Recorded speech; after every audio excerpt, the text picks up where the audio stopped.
and a colder feel for most, although we could still get up to a pretty mild 13 degrees across the southeast. Now, still a bit of uncertainty about Saturday, but we're looking at some wet weather and increasingly windy weather for parts of England and Wales. Maybe a little bit further north than this, and it may have a bit of snow mixed in over the hills, but be prepared for some heavy bursts of rain to move across England and Wales. For Scotland and Northern Ireland, it should be bright enough on Saturday with some sunny spells, but a few wintry showers in the far north. Warm and cosy, with a chance of zero visibility. Boxed Boilers sponsors the weather on GB News. It's the final week to see how you can enjoy Christmas on us.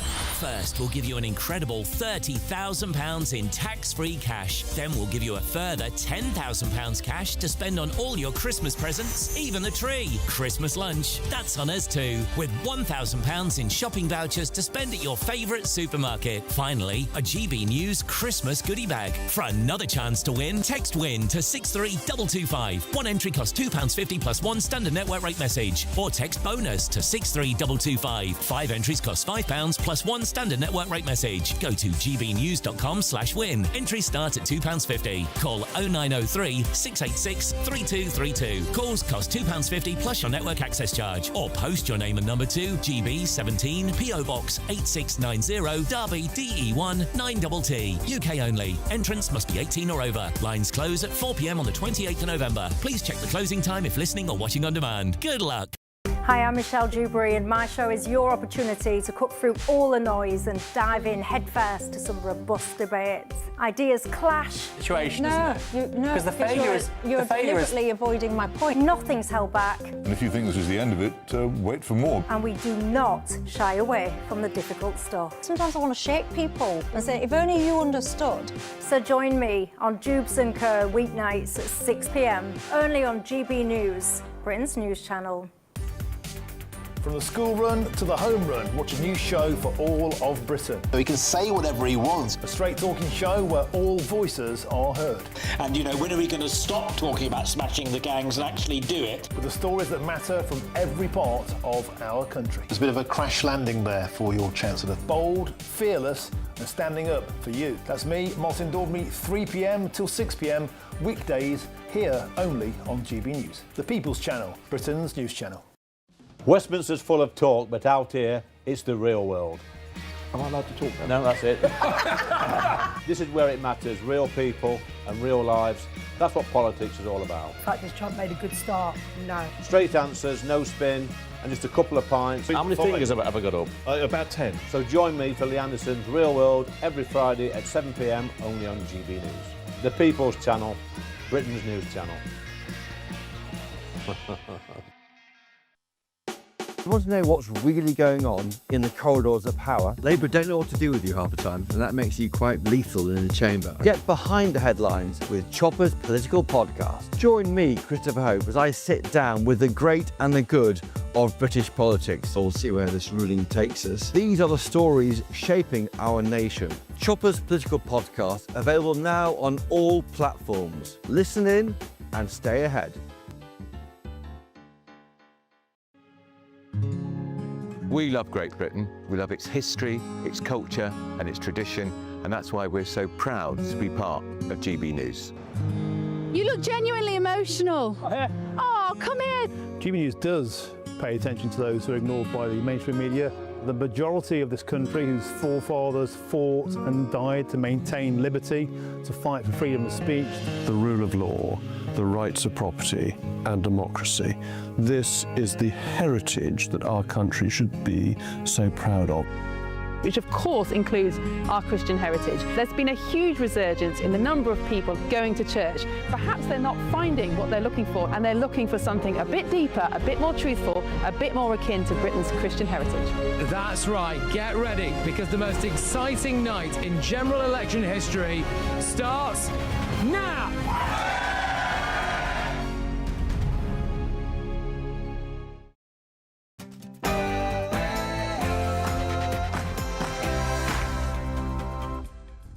It's 9 p.m. I'm Patrick Christys. Tonight. Could you prepare your seaboat, as we have no support and we have significant overloading on this migrant vessel? Over. Asylum seekers account for 44% of Britain's net migration figures. And not changing that policy. You're not changing the two-child policy benefits, okay? We are lifting 450,000 children out of poverty with the end of the two-child limit.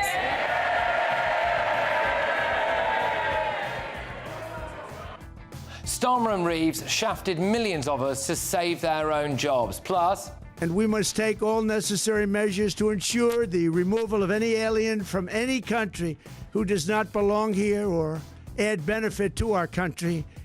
If they can't love our country, we don't want them. President Trump suspends all Afghan immigration and reviews every single refugee case after just one Afghan shot the National Guard. So why can't we do the same here? And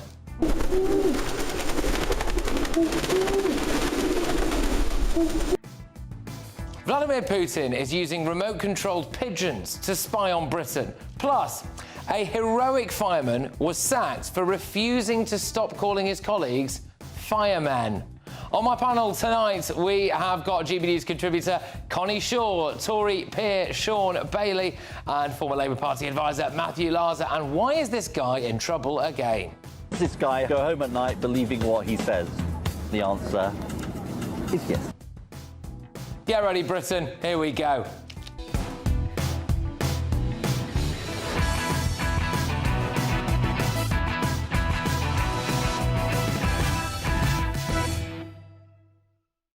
Starmer and Reeves shafted millions of us to save themselves. Next.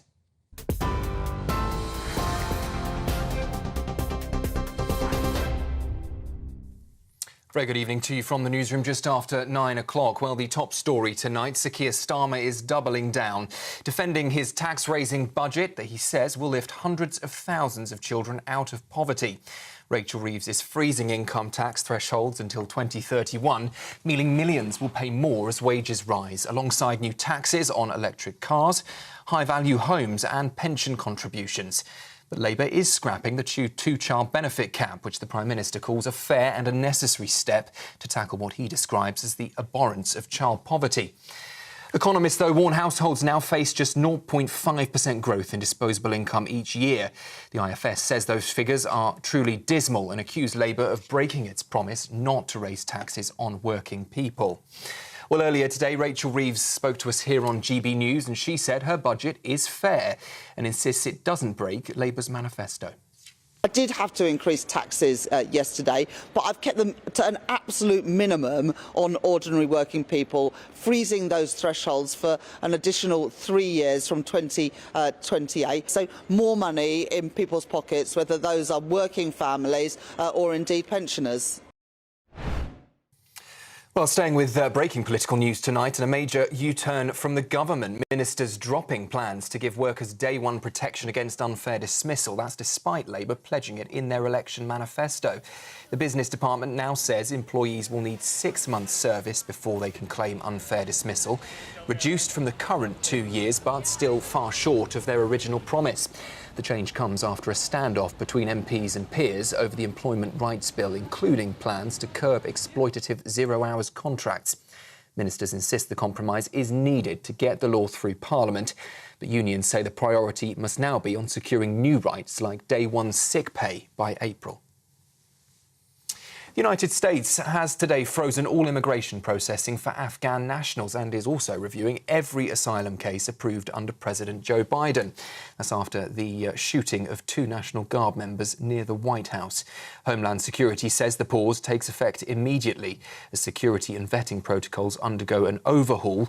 They're calling the previous system a massive failure. It comes as we have seen now the first images of the guardsmen critically injured in the attack, 24-year-old Andrew Wolfe and 20-year-old Sarah Beckstrom, both now in critical condition. US officials have also released a photo of the suspect, 29-year-old Ramanullah Lakanwal, an Afghan national who previously worked with US forces in Afghanistan. He was shot and detained at the scene, also believed to be in a critical condition tonight. Well, reacting from Mar-a-Lago in Florida, President Donald Trump called the attack an act of terror and said he will remove foreigners, quote, from any country who does not belong in America. This heinous assault was an act of evil, an act of hatred, and an act of terror. It was a crime against our entire nation. It was a crime against humanity. We must now re-examine every single alien who has entered our country from Afghanistan under Biden, and we must take all necessary measures to ensure the removal of any alien from any country who does not belong here or add benefit to our country. If they can't love our country, we don't want them. And here, net migration to the UK has fallen by almost 2/3, according to new provisional figures from the ONS, dropping from 649,000 to now 204,000. That's in the year to June. The fall is largely down to fewer arrivals on work and study visas, but it comes as asylum claims hit a record high, 110,000 people applying in just the year to September. Hotel use for asylum seekers, well, that is also up 2% on last year, despite the government's pledge to shut them all by the end of this parliament. And small boat arrivals, meanwhile, have jumped 53%. Speaking to us earlier today, the Immigration Minister Mike Tapp said that the figures today show progress, but he did insist there is still much more to do. This is positive signs. We've come down from that peak of around 944,000 under the last government. That's down to 204,000 net migration. So it's about bringing back that order, that control, and ensuring that legal migration isn't an open door, which is what we saw under the last government, so that British workers aren't being undercut. But we've still got a long way to go, both on legal and illegal migration. That's the news on GB News. I'll be back with you for a full roundup with the news at 10.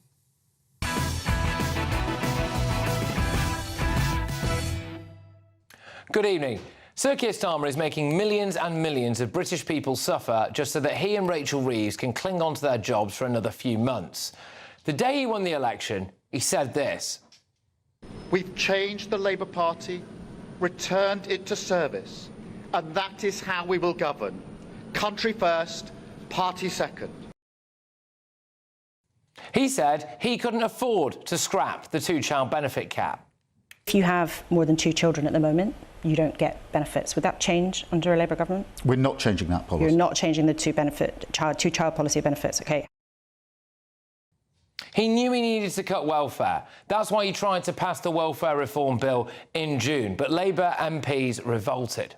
These Dickensian cuts belong to a different era and a different party. It is with a heavy, broken heart that I will be voting against this bill today. This is crazy, man. This is outrageous, man. Starmer U-turned on it. Tanking in the opinion polls, Starmer is now the least popular Prime Minister since records began. Rachel Reeves is now the least popular Chancellor since records began. Labour MPs are openly plotting to oust them both. One even told the BBC he'd give up his own seat for Andy Burnham. Do you know what? You know, if I'm going to sit here and say, you know, country before party, party before personal ambition, then yes, I have to say yes, don't I? You give up your seat for Andy Burnham? I would, yeah. So what do Starmer and Rachel Reeves do? Instead of getting this country's finances back on track, they chose to put up taxes for millions and millions of hard-working people. They chose to tax your taxi ride, your milkshake, your trip to visit your family in another part of this country. They chose to hammer homeowners. They chose to clobber people who want to put money away for their retirement. They did all that just so that they could do this. We on this side of the House do not believe that the solution to a broken welfare system is to punish the most vulnerable.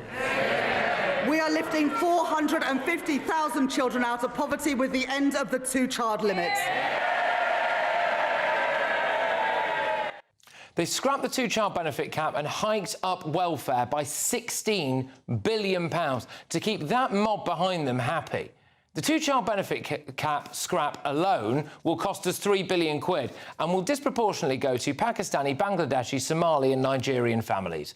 25,000 more people are now expected to claim it, according to the OBR. Roughly 585,000 families will be able to claim an extra £293 for every single additional child they have, which equates, based on the current estimates, to an extra £3.5 a year. They didn't do this to solve child poverty. Don't listen to them when they say that. They did this to save their own careers until they're given the boot after the May elections, and they're making you pay for it. People on welfare who have more than 2 kids are already getting child benefit for every child, by the way. This is just more free money. Look at who's leaving Britain now. It's the 16 to 44-year-olds. They are the wealth creators. Rachel Reeves and Sir Keir Starmer are happy to wave goodbye to all those people who don't want to have to pay for someone else's kids or for hotels full of Eritrean men, just so that they can stave off a backbench rebellion for a few more months. One of the 43 taxes she announced is making drivers of electric vehicles pay per mile. People don't have to take a new car for an MOT for 3 years, apparently. So there's no way of the Treasury finding out how many miles those people are driving. And of course, naturally, Rachel Reeves didn't seem to know this when she was asked about it during a very awkward interview with the BBC this morning.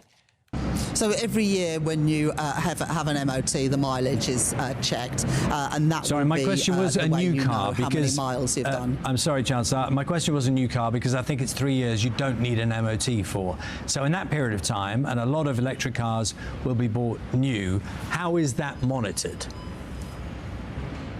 Well, look, these changes come in 2028, and we've done that for a reason, to give time to make sure that this policy works.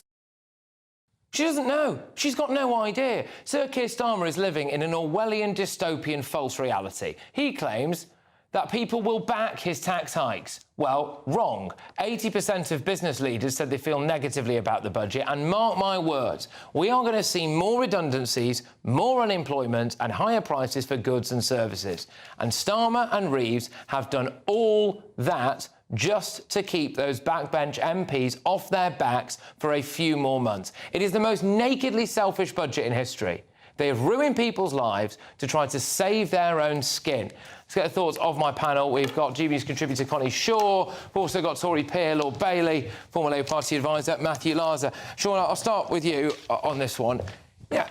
Have they just done this to try to stave off the mob for a few months, do you think? It's obvious that's what they've done. And what's really important about this, Labour have abandoned who Labour are. If you really think you are for poor people, you must understand the recovery from poverty isn't welfare, it is work. So, for instance, when they raised the amount of children, this 2-child threshold, yeah, they're given with one hand, but have taken away with the other, because so many more people will find themselves paying tax for the first time and moving into the higher tax bracket because they've frozen those thresholds, so your family will make less money. The OBR have predicted that disposable income in a home will be lower than it was in the last 10 years. We are going backwards. So the idea that this is the fault of the Tories is wiped away. They have destroyed growing families in this country. And listen, if you are living on benefits, you should be faced with the same choices as people who work. So when you work, you don't have 2, 3, 4, 5 children because you can't afford that. And before somebody says to you, but most of the people in poverty are already working, well, this is the same government who've guaranteed that 111,000 young people, since they've come to power, are no longer in work. This is a budget that will destroy the future of young people, destroy struggling families and destroy our economy. I saw an article today about a pregnant mum of 4, OK, and she takes home, after benefits, with benefits, £6,150 a month, OK? And that is going to increase now as a result of this. Do you know you'd have to be earning a salary of £135,000 a year to take home that amount of money? I mean, this is where we're at. And you're paying for that. I know people say the kids shouldn't suffer. Like, I get it. The children shouldn't suffer. But what about parental responsibility? And Connie, I know that, you know, we make a big virtue of that there. Sir Keir Starmer saying, bold as brass, it will be country before party. That budget was himself and Rachel Reeves above any of us. Look, I've had conversations with people who know the Labour Party far better than I do, and I've known that this Labour Party thinks about Labour rather than Britain, and that's, like you say, what's happened here. Like you were saying, Sean, I just think that as a young person, it makes you wonder what's the point in trying to work hard when the fact that Rachel Reeves says, well, I haven't broken any promises because income tax hasn't actually increased. All I've done is frozen the thresholds. I looked at the Telegraph calculator earlier, and I just think, oh my God, it's the amount of money that I'm personally going to be worse off is such a huge... You know, I've only just started earning a salary. Yeah. That amount of money, to me, is just wild, the idea that I'll be worse off by that amount. Imagining the concept of being able to save to up for a deposit for somewhere that's my own feels like a million years away. I think I'll just be renting for the rest of my life. That's what it feels like. Yeah, and that's really sad. It's really sad because, you know, you are, I hope your mum said, a very ambitious, driven person who is, you know, like you said, just starting out properly in the world of work, and to have that hope. I hope it's not entirely extinguished, obviously, but have that hope, you know, downtrodden a little bit that early on, I think is a really sad thing. But go on, Matthew. I mean, yeah, how dare they do this just to save their own skin? Well, it's not a case of saving their own skin, Patrick. It's a case of doing what they think is the right thing to do. Now, that may also be politically beneficial, but you can be the right thing to do in their view, in terms of policy, as well as the right thing to do politically. 75% of the people who will benefit, the families that will benefit from the removal of the 2 children benefit cap are in work. So this is not, in the main, people who are not in benefit, who are surviving on benefit. And of those other 25%, quite a lot of them will have circumstances, you know, like sickness, that we should all want to support people in. So I just think it's nonsense to suggest that this is entirely about politics. I mean, all politics, everything is political in politics. Go figure. But this is because they think it's the right thing to do. You saw the passion there of those Labour MPs who want to do it. I'm sorry, that's entirely untrue. Let's be clear. Those working poor people who are about to get more benefits because the 2-child cap has gone are about to pay more tax because the threshold has been held up. So let's be very clear I hadn't about finished because that's the threshold, Sean, that your government froze, and that we inherited. So it's all very well for the Tories. Hold on. Kemi got insulting yesterday because she should be hanging her head in shame that it was the Tories who froze those thresholds. You haven't got a leg to stand on. Let me come back. Those thresholds were raised to pay for COVID and what the country did then. They weren't put in place to be extended. Well, we're still paying for COVID. They weren't put in place to be extended to 2031. Including the hundreds of millions of pounds wasted. To punish the poorest people. They have been extended, not for COVID, they've been extended to save people's jobs. Keir Starmer and Rachel Reeves. When you think about the people now who will predominantly, in many cases, benefit from this as well, disproportionately, people of Pakistani, Bangladeshi, Somali and Nigerian nationality in Britain, do you think that seems fair?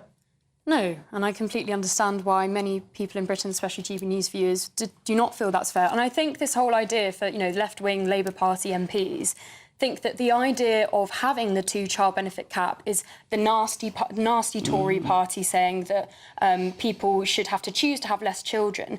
You can still have 2 kids. It's just... And the people who actually need it should be getting child benefit. The people who need it. The Tory party has always said, you know, people who need it is meant to help you get off your feet, back onto your feet, sorry. But it shouldn't be... I think there should be stigma around claiming benefits. No one should be happier on benefits than not. We saw in Fraser Nelson's documentary that mother who was on more than £30,000 because on benefits, and she'd rather not go back into work. That's why, under the last 14 years, I accept the Tories made a lot of mistakes, but part of austerity was to make sure that people weren't better off on benefits. But the welfare bill ballooned under the Tories because what happened is a whole generation of young people were written off. Just ideologically, interesting. Why should some people who, you know, work in this office, for example, who are young, why should they now be paying more tax to support someone who wants to have a 5th child? Well, it's somebody who wants to have a 5th child who qualifies for benefits because either they're on a low wage or you know, that family is in need of support. The truth of the matter is, the truth of the matter is, the number of families with 5 children we're talking about is very, very small. And let's remind ourselves that Reform are in favour of lifting the 2-child benefit cap, or at least they have been for a very long time. Well, they're wrong too. Well, I mean, just qualify. Everybody, Sean, everybody who gets benefits has the right to live here. And a lot of people may be from different ethnic backgrounds, but a lot of them will be British citizens or they have indefinite leave to remain. These are not asylum seekers who are claiming benefits. You're correct about it. Let's be correct. Reform are wrong as well. Yeah, it's not just Labour are wrong, it's Reform along with this. And I take you back to something Keir Starmer said before he was frightened by his backbenchers. He said it was wrong to trap people on benefit. So as someone, and that's not what we're doing. That's exactly what you're doing. No, it isn't, Sean. It's what your government did when you wrote off a whole generation. Hold on. So a few months ago, when your Prime Minister gave a very impassioned speech about why he needs to reduce benefits to get people off because it's wrong, what's happened in those few months? His job is at risk. That's what's happened in those. We are still determined to clear up the mess and the people that you left behind. I'll tell you two things for sure. Their economy that they received is in a better condition than the one they've given us now. We gave them almost a record low in unemployment. They have delivered one of the highest points of unemployment we've had. This government is a disaster. Sean, what you actually did is we inherited a lower percentage of the workforce working than any other country after COVID, because you didn't get people back to work. Tory failure, we're sorting the mess out. All right, well, look, generally, I think that it feels as though we've been lied to, only because Keir Starmer said one thing up until very recently and then did another. What has changed in that time? Well, he was facing a leadership challenge, wasn't he? And Rachel Reeves was facing being out on her backside as well. And I think, you know, look, at the end of the day, if you want to pay more tax for the sake of Keir Starmer's career, then be my guest, but I'm not sure I do. Anyway, I do want 40 grand in tax-free cash, though, and £1,000 to spend at my favourite supermarket. And also, I'd love a GB News Christmas goodie bag. Oh, if only we had... Oh, here it is, the Great British Christmas giveaway. There's just 28 days until Christmas, and it's the final week to see how you can enjoy it on us. That's £30,000 in tax-free cash to make 2026 fantastic. A further £10,000 cash to spend on gifts for all the family, the tree and decorations. £1,000 in vouchers to buy a slap-up Christmas lunch at your favourite supermarket. And finally, a GB News Christmas goodie bag. Plus, we're going to get it all to you in time for the big day. For another chance to win, text WIN to 63225. One entry costs £2.50 plus one standard network rate message. Or text BONUS to 63225. 5 entries cost £5 plus one standard network rate message. Go to gbnews.com/win. Entries start at £2.50. Call 0903 686 3232. Calls cost £2.50 plus your network access charge. Or post your name and number to GB17 PO Box 8690 Derby DE1 9TT. UK only. Entrance must be 18 or over. Lines close at 4 p.m. on the 28th of November. The winner may be contacted live on GB News, week commencing the 8th of December. Please check the closing time if listening or watching on demand. Good luck. Coming up, Vladimir Putin is using pigeons to spy on you. But first... And we must take all necessary measures to ensure the removal of any alien from any country who does not belong here or add benefit to our country. If they can't love our country, we don't want them. One Afghan refugee commits a heinous crime in America. Trump basically bans them all and is going to review all cases. Why don't we do the same here? That's next.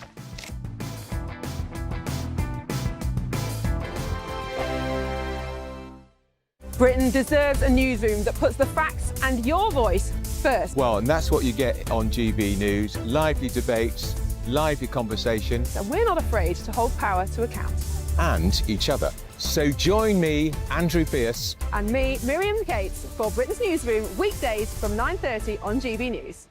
Hi, I'm Michelle Dewberry, and my show is your opportunity to cut through all the noise and dive in headfirst to some robust debates. Ideas clash. Situation, isn't it? Because the failure is... You're deliberately avoiding my point. Nothing's held back. And if you think this is the end of it, wait for more. And we do not shy away from the difficult stuff. Sometimes I want to shake people and say, if only you understood. So join me on Jubes & Co. weeknights at 6 p.m, only on GB News, Britain's news channel. From the school run to the home run, watch a new show for all of Britain. So he can say whatever he wants. A straight talking show where all voices are heard. And, you know, when are we going to stop talking about smashing the gangs and actually do it? With the stories that matter from every part of our country. There's a bit of a crash landing there for your Chancellor. Bold, fearless and standing up for you. That's me, Martin Daubney, 3 p.m. till 6 p.m, weekdays, here only on GB News. The People's Channel, Britain's news channel. Westminster's full of talk, but out here, it's the real world. Am I allowed to talk now? No, that's it. This is where it matters, real people and real lives. That's what politics is all about. The fact that Trump made a good start, no. Straight answers, no spin, and just a couple of pints. How many fingers have I got up? About 10. So join me for Lee Anderson's Real World every Friday at 7 p.m, only on GB News. The People's Channel, Britain's news channel. You want to know what's really going on in the corridors of power? Labour don't know what to do with you half the time, and that makes you quite lethal in the chamber. Get behind the headlines with Chopper's Political Podcast. Join me, Christopher Hope, as I sit down with the great and the good of British politics. We'll see where this ruling takes us. These are the stories shaping our nation. Chopper's Political Podcast, available now on all platforms. Listen in and stay ahead. Britain was once the envy of the world. But look around. A nation that no longer knows what it is or where it's going. A country that's broken. How do we fix Britain? How do we bring it back? Friday night with Matt Goodwin at 8 p.m. only on GB News. Join me, Nana Akwe, for an informative, interactive news programme with a difference. It's fun. No, he didn't say that, Dave. I'm so surprised. I think there's an element of truth to that. Join me from 3 p.m. every weekend, only on GB News, Britain's news channel.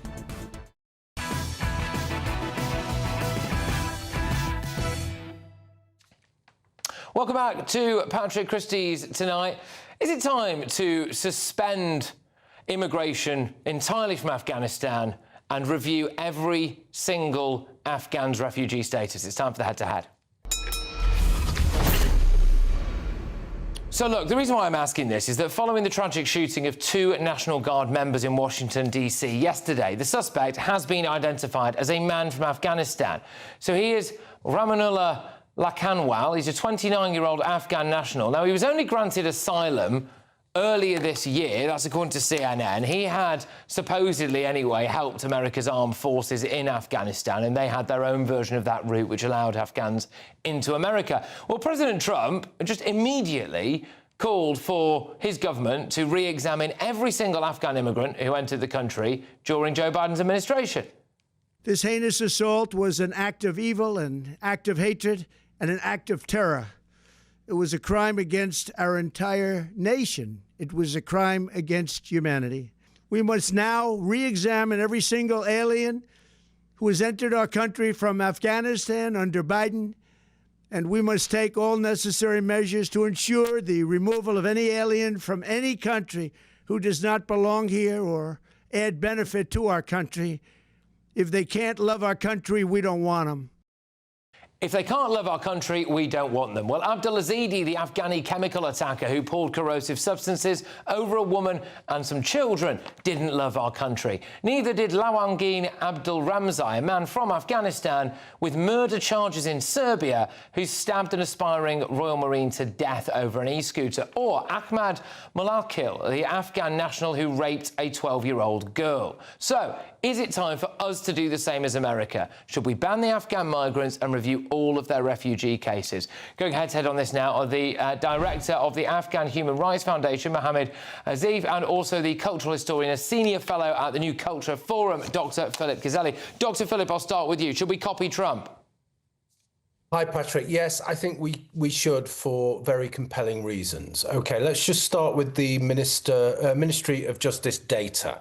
Afghans are committing 59 per 10,000 sexual assaults on women and children. They are the most likely nationality in the whole country to be convicted of a sexual assault. Okay, so I think what's happening here, we're having to make a choice between the safety of British women and children and allowing Afghan men into this country and allowing Afghan men to stay in this country. Okay, so I think there's quite a lot going on here. We already have around about 70,000, Patrick, 70,000 Afghans in this country. That's 35,000 from the Afghan resettlement scheme and about 35,000 claiming asylum. Now, that's about the population of a small town, or almost. Okay, so we've got an enormous amount of these people here. They are mostly men, and they are by far and away the biggest danger to women and children. So we need to say no,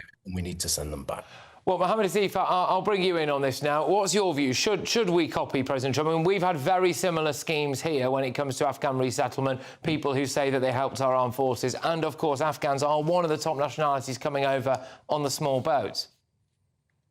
Well, first of all, I send my condolences and my thoughts and prayers are, with the people who are affected in Washington, D.C. And the answer is no, because you cannot punish the entire population just because there are some elements of Afghan nationals involved in committing crimes. It's like your neighbor commit crime and I, put you in prison. It's that kind of thing. And we know President Trump, he brushed in the past almost every Muslim country as a terrorist, not just the Afghans recently, but every other Muslim country. He brushed them with the same brush. And I think it will be totally wrong. Britain has a different society, different culture compared to America. We don't have guns here. Yes, there are people who are committing crimes. We don't agree with anyone who commit any sort of crimes in this country. They should be punished accordingly. But to punish the entire Afghan refugees, I know thousands of refugees who are law-abiding citizens in this country or resident, going by their day, where they work very hard to meet ends meet. And we cannot just do that, just to remove everyone and just because someone has committed a crime. OK. Well, Dr. Philip, would you like to come back to that then, really? Because it does feel as though in more ways than one, we are just a more tolerant society when it comes to Afghans. Trump, one major incident, and that's it, big review. Well, I think we're not punishing Afghans. We're actually punishing women and children because Afghans are so much more likely. This is just statistics. This isn't me. This is statistics. They are so much more likely to attack women and children than any other nationality in this country. So I think that's something that we really need to think about, and we need to change. We need to turn upside down. What we've got at the moment is we are putting foreign nationals first, and we are essentially saying, well, the price we pay for bringing all of these people into the country is to put our own people at risk. Now, we need to turn that upside down, and we need to say, look, the most important people in this country are the people who are born here, who live here, and who are taxpayers as well, okay? And that just so happens that the most the most dangerous demographic are Afghans. But just to make the point, Patrick, this is what the British people want. Raise the colours, pink ladies, protests outside hostels and hotels. People don't want mainly Muslim. Can I say something? Let's go to Mohammed on this. Yeah. You need to look at the history of Afghanistan. I'm not saying that people committing crime shouldn't be punished. Anyone who commits crime, they should be punished. But for our current situation, Britain and America is responsible. You're talking about the gentlemen in America. Have you heard of Unit 010203? Financed by CIA, and the purpose they did in Afghanistan. Does that mean a 12-year-old girl in Oxford had to be raped, though? Because that's the issue, isn't it? I raised this from the my very beginning here, that anyone who commits crime should be punished accordingly. You cannot brush the entire Afghan population who are law-abiding citizens. I live in Scotland, and many of my colleagues from Afghanistan and other countries are law-abiding citizens, and you're talking about working in my family alone.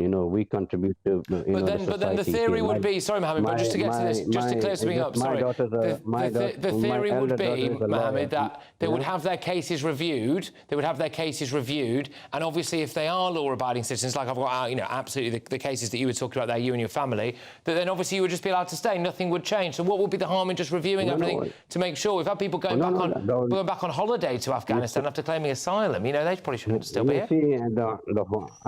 The whole, you're going into, pick and choose just one particular case or two or three or four. But the whole fiasco, in asylum system, currently asylum seekers or Afghans or whoever they are in the UK, they're waiting for more than a year for the decision. They wait like 18 months for the tribunal. And people are put in the hotel. I'm not ungrateful. Yes, people are grateful that they have a shelter and they have food. Okay. But to be confined in that society, and you always talk about integration. Where do you integrate where you're, located far away from communities, and you have nothing, not allowed to work, not allowed to do anything. But the bottom line is no, because innocent people shouldn't be punished just for the sake of one we're out of time. terrorist or individual or criminal. All right, guys, look, thank you. We'll quite happily do a whole show on this, so apologies if we've got to cut it short, but thank you very, very much. That is the Director of Afghan Human Rights Foundation, Mohammed Asif, and the Cultural Historian, Senior Fellow at the New Culture Forum, Dr. Philip Kizeli. Thank you very much. Coming up, well, it's ridiculous, this. A hero lost his job for saying the word fireman. But first...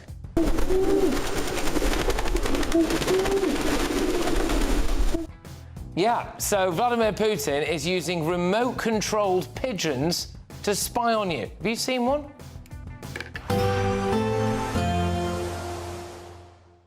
Ready to soak up that holiday sunshine? Won't we need some cover? No worries, all sorted. All Clear Travel Insurance sponsors GB News Travel Destinations Forecast. There's some further heavy, thundery rain affecting parts of Eastern Europe as we go through the next few days, particularly Greece and Albania. But starting off further west, yes, some rain pushing into the far northwest of Spain, but actually ahead of that, tomorrow looks largely fine and dry. A few bits of rain across the southern parts of Italy, but as I mentioned, it's further east, Greece, Turkey, Albania, where we're going to see heavy rain building up. Some places could see 250 millimetres through this week, enough to cause some disruption. All Clear Travel Insurance sponsors GB News Travel Destinations Forecast. Good evening. Yes, it's time for your latest weather update from the Met Office here on GB News. The showers moving through overnight, many places becoming clear by dawn, but some very strong winds, particularly in the north and the west. We do have a Met Office yellow warning in place across northern and western Scotland. From this area of low pressure, moving to the north of Scotland, but the isobars really squidging together. Very strong gusts coming in here, 50, 60, maybe 70 miles an hour, perhaps even 75 in exposed parts, could cause some disruption. Blowing in plenty of showers for northern Scotland and Northern Ireland. Showery rain for England and Wales at the moment, but that all clears through. Many places become dry and clear by dawn. Temperatures dropping to about 6-7 Celsius in most towns and cities, a little lower in the countryside, but generally not quite as mild as it was last night. It is going to be very windy, though, tonight, particularly, as I mentioned, across northern and western Scotland, where we have a Met Office yellow warning in place. The kind of gusts we're talking about likely to cause some travel disruption, perhaps also maybe some power interruptions as the showers move through, maybe a little bit of snow over the hills. Could be a wet start for parts of northwest England, north and west Wales, this zone of showery rain moving in as we head towards dawn. But further east and further south, many places start Friday with some blue skies and some sunshine. But it will cloud over across northeast England, the Midlands, with this showery zone working its way into South Wales too. Some heavy bursts possible, ending up across southwest England later. Lots of showers still packing into western Scotland and Northern Ireland. The wind's easing a touch, but still quite a blustery day and a colder feel for most, although we could still get up to a pretty mild 13 degrees across the southeast. Now, still a bit of uncertainty about Saturday, but we're looking at some wet weather and increasingly windy weather for parts of England and Wales. Maybe a little bit further north than this, and it may have a bit of snow mixed in over the hills, but be prepared for some heavy bursts of rain to move across England and Wales. For Scotland and Northern Ireland, it should be bright enough on Saturday with some sunny spells, but a few wintry showers in the far north. In the GB Newsroom, we bring you the news as it happens. With our team of dedicated journalists across the UK, we're ready to keep you up to date with what's happening every half an hour, every single day. Bulletins here on GB News, the People's Channel, Britain's news channel. Britain deserves a newsroom that puts the facts and your voice first. Well, and that's what you get on GB News. Lively debates, lively conversation. And we're not afraid to hold power to account. And each other. So join me, Andrew Pearce. And me, Miriam Gates, for Britain's Newsroom, weekdays from 9:30 on GB News. At GB News, we love to hear from you, our loyal community. So drop us a line at gbnews.com/yoursay. There you can talk to each other and also to the presenters live on air. gbnews.com/yoursay, because GB News is your channel, Britain's news channel.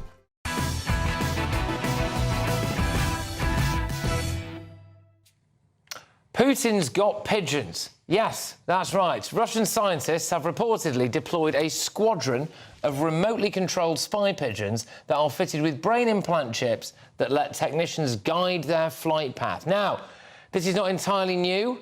as Russia has previously trained combat dolphins for sea patrols and underwater attacks. Meanwhile, of course, Ukraine and Russia continue these peace talks as allies are concerned that the US is pushing Kiev toward a deal without firm security guarantees. And in the UK, just a few days ago, the Royal Navy intercepted 2 Russian warships in the English Channel, and now apparently Sir Keir Starmer is saying that a condition of whatever peace deal we get must include British troops on the ground in Ukraine. Joining me now is military historian Dr. Peter Caddick-Adams. Thank you very much. Let's deal with these pigeons first, then. What's going on here? Are they with us now? Vladimir Putin apparently has ordered sort of micro transmitters to be inserted into pigeons' brains that will mean that you can direct where they'll fly, and with a camera sort of loaded around their body, they'll be able to take snaps to order of wherever you want them to go. Well, I mean, obviously, if it wasn't Putin doing it, I'd be saying this is a genius idea, but I mean, it's still bonkers. It's completely bonkers. You know, I mean, the Russians have never been very good about looking after sort of wild animals. I mean, Sputnik 2, one of the very first satellites, had a dog that went up in it with no plan to bring the poor thing home. No. So it died of, heat exhaustion within hours of it having gone up. So they have this long record of using animals for their own gain. In the Second World War, they trained dogs to run under tanks, and as the dog went underneath the German tank, it would explode and destroy the tank, but destroy the dog as well. So I mean, this fits into that, Russian disregard of wildlife. But I mean, seriously, should we be quite concerned about this? I mean, I imagine this is very hard to defend against, the spy pigeon. Yeah, I can just see. Well, I would use the famous phrase of the Duke of Wellington: sparrowhawks, sir. OK, yes, actually, that's a good point. That is the way to defend against it, isn't it? With their natural predator. We're learning how to defend against drones. And so defending against pigeons falls into the same category. If the Russians want to go down that route, that's fine. We can come up with an antidote. It's not really a problem. It's just the poor pigeons who are going to suffer. The poor pigeons. Will somebody think of the pigeons? But on to matters slightly more serious then. So Russia appears to be testing our waters a bit at the minute. We had the spy ship in our waters. Now we've had 2 Russian warships that had to be escorted down the channel. And apparently Sir Keir Starmer is now saying that he is demanding that as any condition of this peace deal, British troops are going to have to be on the ground in Ukraine. So what do you make of that? Well, I don't think that's ever going to happen. We are one jigsaw puzzle piece of an enormous picture, which involves many other nations. Ukraine has got to have a say in this, so has the United States, so has Russia, never mind the United Kingdom. And the United Kingdom is leading the coalition of the willing, which is 33 nations, co-led by France and Germany. I can't see that happening because effectively that means NATO. And, the red line for Russia, whatever, is that this whole business is all about keeping NATO away from Russia's border. And any kind of setup of quasi-NATO troops, whether they're British or French or other nationalities in Ukraine, in large form bodies, are an absolute no-no to Russia, and that will kill off any peace plans if you try and push that. Does it not also risk further escalation? I mean, I don't know. It seems, although maybe we're just getting more reporting of this, it seems like Putin steps it up a little bit when it comes to Britain recently, with in a visible sense anyway, with the spy ships and with the actual military ships as well. If Sir Keir Starmer does say, all right, well, there's going to be British troops on the ground over there, is this not just inviting more stuff our way by Putin? No, because don't forget, I mean, the Russians have been, pushing the ante, upping the ante all the time. Warships in British waters is nothing new. They go up and down the channel all the time. We're more tetchy than ever because we now realise that they're looking at all our internet and submarine cables and everything else like that. And they're sending drones over a lot of friendly NATO nations. Yeah. And we don't want that. And a lot of those coming off these ships, taking advantage of that kind of situation. And the Russians have a bee in their bonnet about the United Kingdom. They will be watching us debating now. There'll be heaps and heaps of people watching GB News as we speak, monitoring what's going on and trying to work out a sort of angle, because they see Britain as one of their oldest enemies. and because we are the most, one of the most vociferous, and we played such a leading role in the Cold War, and for most of Russia, this is Cold War Mark II with the same old enemies. So we're there in the crosshairs.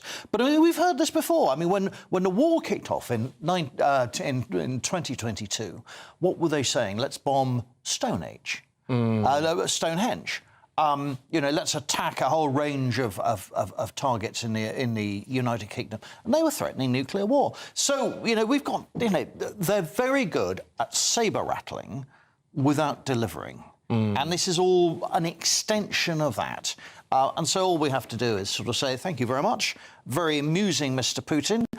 We'll carry on about our business, but I don't think that we need to be worried about British troops in Ukraine. I can't... Because you don't think it's going to happen? I absolutely don't think it's going to happen. OK. I'm thinking about trying to launch some kind of competition, like the first person who finds a Putin spy pigeon wins a prize. I think we should be on the lookout for these things. But there we go. Anyway, thank you very, very much. Well, I think probably British pigeons trained in London, launched in Ukraine against Russia. Well, now you're talking. Two can play that game. Totally. Exactly. Well, we've got a load going spare from Trafalgar Square. They've had to go somewhere. We might as well send them. Train them here. Train them here. Train them right here. Sponsor a pigeon through GB News. Yeah. Send it off to Moscow and see what it produces. For just £10 a month, you can sponsor the GB pigeon that can go over there. Brilliant. Thank you very much. All right, that's great stuff. That's military historian Dr. Peter Caddick-Adams. Well, coming up, it's a big story, this. So, asylum seekers are now accounting for 44% of our net migration figures. But first... Could you prepare your seaboats, as we have no support and we have significant overloading on this migrant vessel? Over. Yeah, that's what we're going to be talking about. But first, is it wrong to say the word fireman? Well, one bloke was sacked over it. One hero was sacked over it. That's next. I'm Michelle Dewberry. This is Jubes & Co. with you. Hello, everyone. Patrick Christys here. GB News. Britain's news channel. Access the stories that matter to you. Take the GB News family with you on any device, and as long as you have an internet connection. Tune in to GB News anywhere on the planet or beyond. GB News, the People's Channel, Britain's news channel. Hi, I'm Michelle Dewberry, and my show is your opportunity to cut through all the noise and dive in headfirst to some robust debates. Ideas clash. Situation, Because the failure is... You're deliberately avoiding my point. Nothing's held back. And if you think this is the end of it, wait for more. And we do not shy away from the difficult stuff. Sometimes I want to shake people and say, if only you understood. So join me on Jubes & Co. weeknights at 6 p.m, only on GB News, Britain's news channel. From the school run to the home run, watch a new show for all of Britain. So he can say whatever he wants. A straight talking show where all voices are heard. And, when are we going to stop talking about smashing the gangs and actually do it? With the stories that matter from every part of our country. There's a bit of a crash landing there for your Chancellor. Bold, fearless and standing up for you. That's me, Martin Daubney, 3 p.m. till 6 p.m, weekdays, here only on GB News. The People's Channel, Britain's news channel. Westminster's full of talk, but out here, it's the real world. Am I allowed to talk then? No, that's it. This is where it matters, real people and real lives. That's what politics is all about. The fact is Trump made a good start. No. Straight answers, no spin, and just a couple of pints. How many fingers have I got up? About 10. So join me for Lee Anderson's Real World every Friday at 7 p.m, only on GB News. The People's Channel, Britain's news channel. You want to know what's really going on in the corridors of power? Labour don't know what to do with you half the time, and that makes you quite lethal in the chamber. Get behind the headlines with Chopper's political podcast. Join me, Christopher Hope, as I sit down with the great and the good of British politics. We'll see where this ruling takes us. These are the stories shaping our nation. Chopper's political podcast, available now on all platforms. Listen in and stay ahead. Decisions made in Washington aren't just shaping America, they're shaping Britain too. From migration to global security, from crime to health. Whatever happens in the White House today will be felt in your town or city tomorrow. That's why The Late Show is live from Washington, D.C. Cutting through the politics to show you what it all means for Britain. The Late Show live every night at midnight. Only on GB News, Britain's news channel.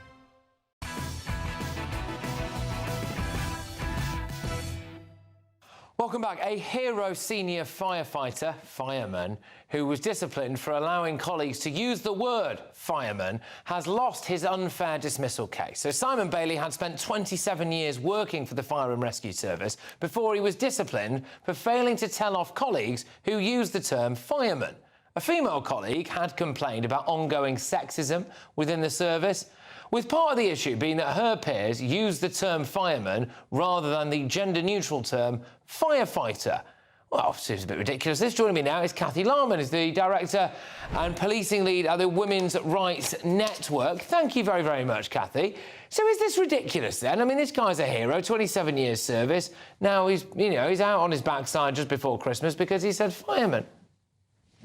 Well, first of all, of course you should be able to use the term fireman, and you should be able to use the word firewoman too. I was a policewoman for many years. I was proud to be a policewoman. I'm proud to be a woman. And the fire service is full of excellent, brave men and women, doing their absolutely best to serve us in, very, very difficult circumstances. But I think it's important to say that in this particular case, it's not just about the use of the word fireman. And I'd encourage everybody to read the facts of this case, really, and, the awful sort of misogynistic sort of culture that was reported with regards to this, really. And, it's not even just that, the fire service have got a particular problem, really, and women in the service have faced a torrid time over many years. And there have been many reviews in many areas, including London, Avon and Somerset, in this case, Dorset, North Wales. I mean, there was a slightly farcical situation that did happen.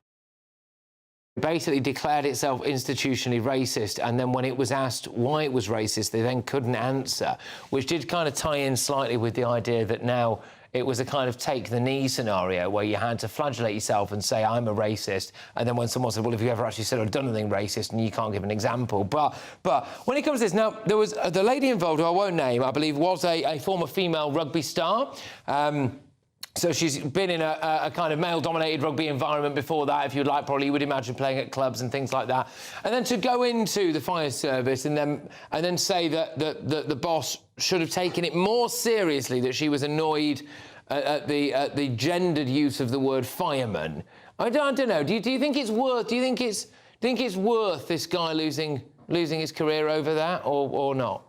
I'll be quite plain, Patrick. If it was just over the use of that term, then of course I don't think that. It would be absolutely ridiculous. You should be able to use that phrase. Why shouldn't you use it? Equally, we should be able to use the term woman in the workplace as well. And as we've seen recently with Maxine Croxall on the BBC, that's controversial too.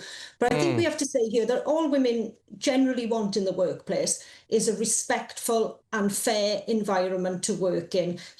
Most women aren't bothered about the use of the term men or women, and it is crazy to think otherwise, and it was by far not the only factor in this case. Yes, OK. And so do you think that our public services, like the fire brigade, like the police, that they are still a boys' club, are they, do you think, or not really? Well, I think, if you look at the reviews that have taken place in the fire service, this seems to be a sort of recurrent factor now over many years. Women working in those organisations, going in, seeing their colleagues watching porn around a computer, being subjected to sexual assaults in the workplace and sexual harassment. No woman should be enduring that in the workplace. And I think, most men listening to this as well would agree with that and would not want their female relatives to be subjected to that either. I think that's only common sense, but at the same time, in that fair and respectful working environment, we should be able to treat each other with common sense, humanity and respect. At the risk of talking over a woman at a very sensitive time, Kathy, I'm sorry, we're going to have to go. It's Kathy Larman there for the Women's Rights Network. The Chief Fire Officer, Matt Cook, said, a Chief Fire Officer, I am committed to providing a professional, inclusive and respectful environment for everyone working at Avon Fire and Service. I take allegations of discrimination and harassment extremely seriously, and I will always act to ensure that our values and standards are upheld. Right, coming back, huge, devastating net migration figures. 44% of our net migration are now asylum seekers. Expect warm spells with the odd rude interruption. Box Boilers sponsors the weather on GB News.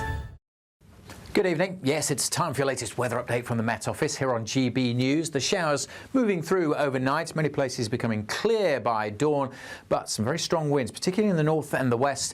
We do have a Met Office yellow warning in place across northern and western Scotland. From this area of low pressure, moving to the north of Scotland, but the isobars really squidging together. Very strong gusts coming in here, 50, 60, maybe 70 miles an hour, perhaps even 75 in exposed parts. Could cause some disruption. Blowing in plenty of showers for northern Scotland and Northern Ireland. Showery rain for England and Wales at the moment, but that all clears through. Many places become dry and clear by dawn. Temperatures dropping to about 6-7 Celsius in most towns and cities, a little lower in the countryside, but generally not quite as mild as it was last night. It is going to be very windy, though, tonight, particularly, as I mentioned, across northern and western Scotland, where we have a Met Office yellow warning in place. The kind of gusts we're talking about likely to cause some travel disruption, perhaps also maybe some power interruptions as the showers move through, maybe a little bit of snow over the hills. Could be a wet start for parts of northwest England, north and west Wales, this zone of showery rain moving in as we head towards dawn. But further east and further south, many places start Friday with some blue skies and some sunshine. But it will cloud over across northeast England, the Midlands, with this showery zone working its way into South Wales too. Some heavy bursts possible, ending up across southwest England later. Lots of showers still packing into western Scotland and Northern Ireland. The wind's easing a touch, but still quite a blustery day and a colder feel for most, although we could still get up to a pretty mild 13 degrees across the southeast. Now, still a bit of uncertainty about Saturday, but we're looking at some wet weather and increasingly windy weather for parts of England and Wales. Maybe a little bit further north than this, and it may have a bit of snow mixed in over the hills, but be prepared for some heavy bursts of rain to move across England and Wales. For Scotland and Northern Ireland, it should be bright enough on Saturday with some sunny spells, but a few wintry showers in the far north. Expect warm spells with the odd rude interruption. Box Boilers sponsors the weather on GB News. It's the final week to see how you can enjoy Christmas on us. First, we'll give you an incredible £30,000 in tax-free cash. Then we'll give you a further £10,000 cash to spend on all your Christmas presents, even the tree. Christmas lunch, that's on us too, with £1,000 in shopping vouchers to spend at your favourite supermarket. Finally, a GB News Christmas goodie bag. For another chance to win, text WIN to 63225. One entry costs £2.50 plus one standard network rate message. Or text BONUS to 63225. 5 entries cost £5 plus one standard network rate message. Go to gbnews.com/win. Entries start at £2.50. Call 0903 686 3232. Calls cost £2.50 plus your network access charge. Or post your name and number to GB17 PO Box 8690 Derby DE1 9TT. UK only. Entrance must be 18 or over. Lines close at 4 p.m. on the 28th of November. Please check the closing time if listening or watching on demand. Good luck. From the school run to the home run, watch a new show for all of Britain. He can say whatever he wants. A straight talking show where all voices are heard. And, you know, when are we going to stop talking about smashing the gangs and actually do it? With the stories that matter from every part of our country. There's a bit of a crash landing there for your Chancellor. Bold, fearless and standing up for you. That's me, Martin Daubney, 3 p.m. till 6 p.m. weekdays, here only on GB News. The People's Channel, Britain's news channel. Join me, Nana Okwir, for an informative, interactive news programme with a difference. It's fun. No, he didn't say that, Dave. I'm so surprised. I think there's an element of truth to that. Join me from 3 p.m. every weekend, only on GB News, Britain's news channel.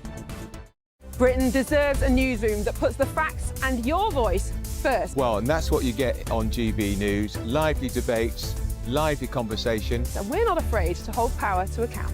And each other. So join me, Andrew Pierce. And me, Miriam Cates, for Britain's Newsroom, weekdays from 9:30 on GB News.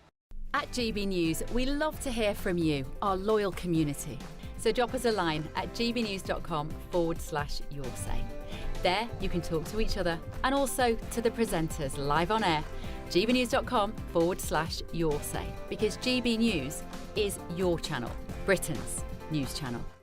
Hi, I'm Michelle Dewberry, and my show is your opportunity to cut through all the noise and dive in headfirst to some robust debates. Ideas clash. Situation, No, isn't it? no, Because the failure is you're deliberately avoiding my point. Nothing's held back, And if you think this is the end of it, wait for more. and we do not shy away from the difficult stuff. Sometimes I want to shake people and say, if only you understood. So join me on Jubes and Kerr weeknights at 6 p.m. only on GB News, Britain's news channel.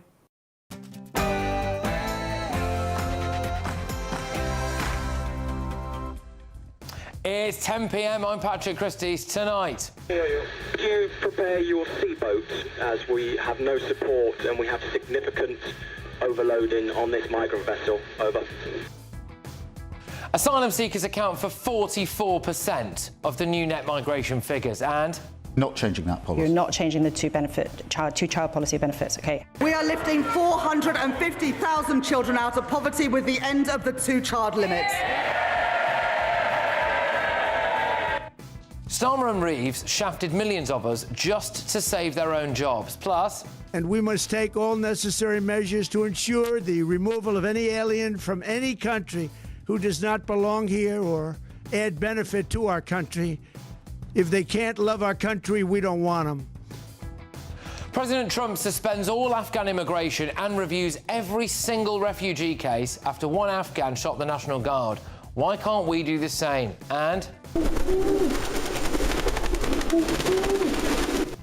yeah, remarkable story. This Vladimir Putin is using remote-controlled pigeons to spy on Britain. Plus, a heroic fireman was sacked for refusing to stop calling his colleagues firemen. On my panel tonight, we've got Conservative peer Lord Bailey, GB News contributor Connie Shaw, and former Labour Party advisor Matthew Larser, and find out why this guy is in trouble again.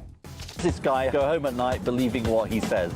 The answer is yes. Get ready, Britain. Here we go.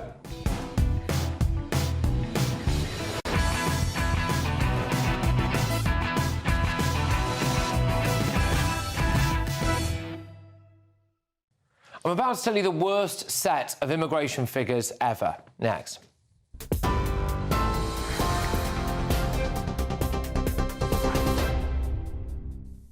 Very good evening to you. 10 o'clock, the top story tonight. Sir Keir Starmer defending his government's tax-heavy budget, insisting it will lift hundreds of thousands of children out of poverty, even as millions face higher tax bills.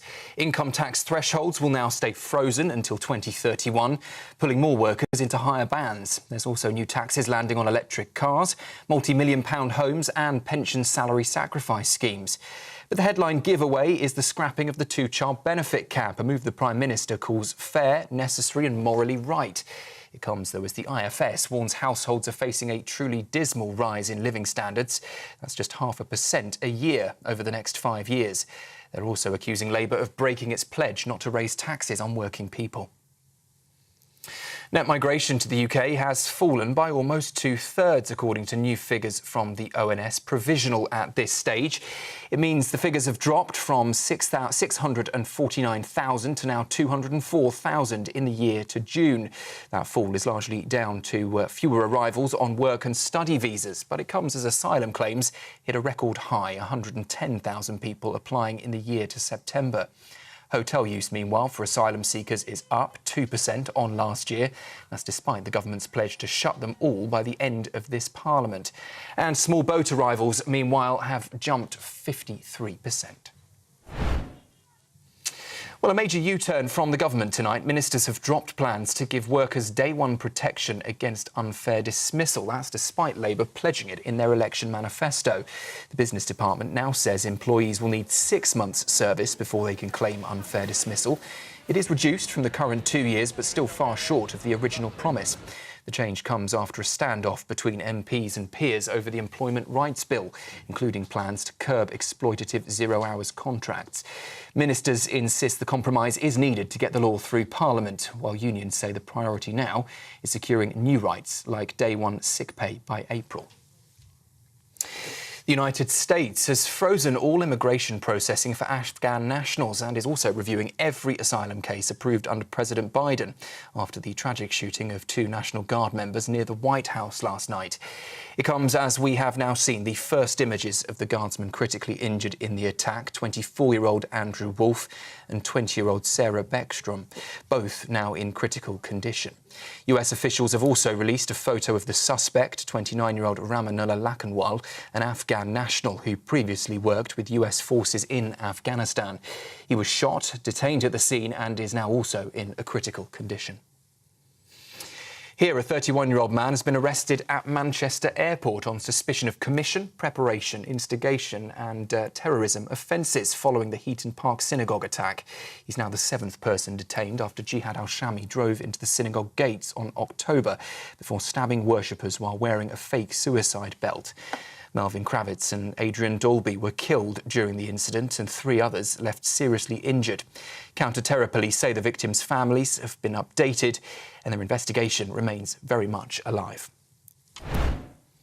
And the latest from the situation in Hong Kong, where the death toll continues to rise tonight. 83 people so far confirmed dead, while nearly 300 people are still unaccounted for. The blaze engulfed 7 of the 8 towers at Wang Fuk Court, a development home to more than 4,600 residents. 3 construction executives have been arrested now on suspicion of manslaughter as investigators are probing whether any substandard materials and even possible corruption may have fueled what is one of Hong Kong's deadliest fires in decades. Those are the headlines. I'll be back with you for one more update at 11.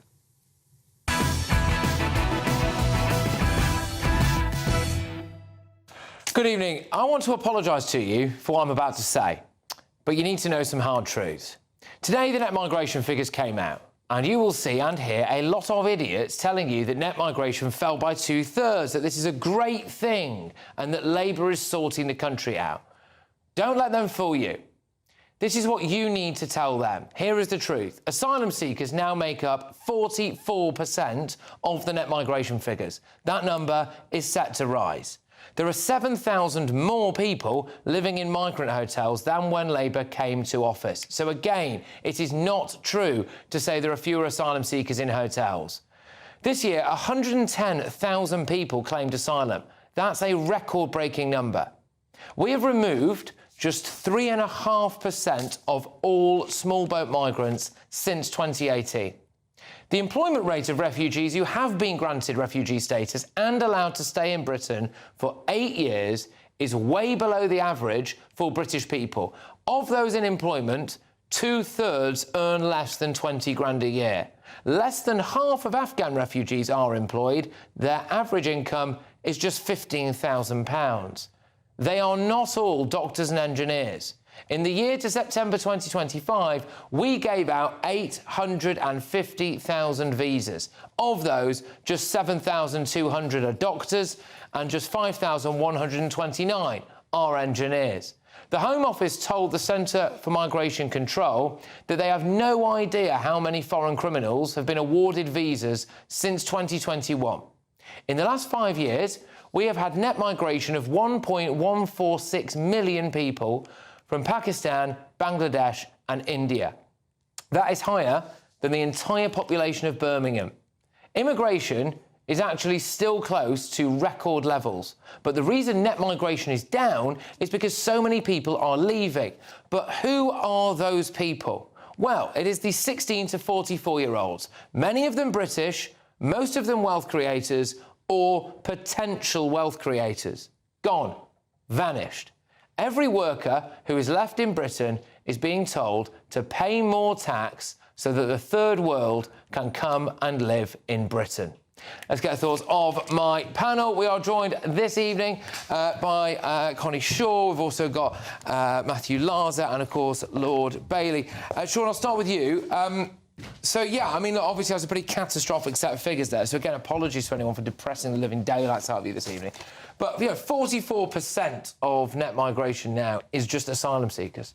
I've said it before and I'll say it again, the word asylum seeker is used too much. There are economic migrants and people need to look at the trends over time and also look at the state of the world. There is many conflict zones in the world, but how many of those people are actually seeking asylum in Europe and then within Britain? I think we need to admit to ourselves this is economic migration, and until we're prepared to tell ourselves the truth, we'll end up with this crazy system. And secondly, when the Labour government and all those people on the left, you know, people, activists taking the Conservative government to court when it's trying to make changes, accusing the Conservative government of being racist, what would they say now? How would they change the immigration system? It's been interesting listening to the Labour Home Secretary talk about the changes she wants to make, because when we were suggesting similar things, apparently we were racist and she's not.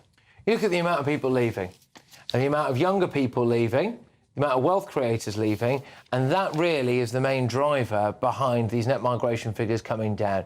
What does that mean to you when you hear those figures, do you think? Well, it's two horrific stories on one day, the story being continuously the budget and how awful it is for young people. 91% of the people who are leaving Britain are working-age people.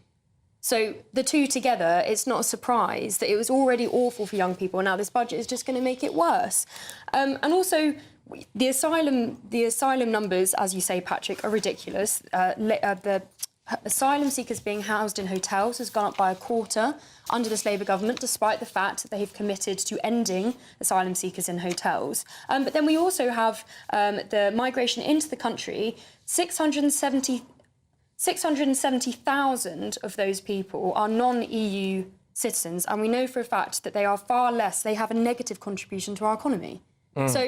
But they may still be economic migrants, but when they get here, they're not contributing to our economy. Well, but this is it. Now we have probably the starkest set of figures ever and the most accurate data ever when it comes to this, which is that we know who's leaving. They are young, very often British, European as well, wealth creators who are going now, and in their place we are getting a cohort of people who will, in the case of the refugees who have been here for 8 years or more now, will very, very unlikely to ever earn over something like £23,000 a year or £20,000 a year. So we know what's happening now, don't we? Well, the first point, I'm amazed to hear people who I thought were pretty anti-European and were rejoicing that Britain left the European Union, saying it would all be much better if we were still in the EU because we'd have the migration model that I campaigned for. To reduce migration full stop. We didn't want to leave the European Union and then, like I said before, import the third world. Well, what we actually did is we had the Boris wave of migration, which these figures are if you look at the curve, these are the downward trend now since the election, after the scandalous policy under Boris, where basically we saw the abuse of things like the care workers visa, when a huge percentage of people brought in on that never worked anywhere near a care home, etc. And the government is making tough choices, like substantially increasing the time that it will take before you have a definite leave to remain, because otherwise, if Labour hadn't acted, you can shake your head all you like, Sean, but if Labour hadn't made changes, everybody that Boris allowed in would be allowed to would be able to claim indefinite leave to remain straight away. Tories for this fall. Yeah. The fact that they stopped international students being able to bring their dependents with them. The ONS credits the Tories.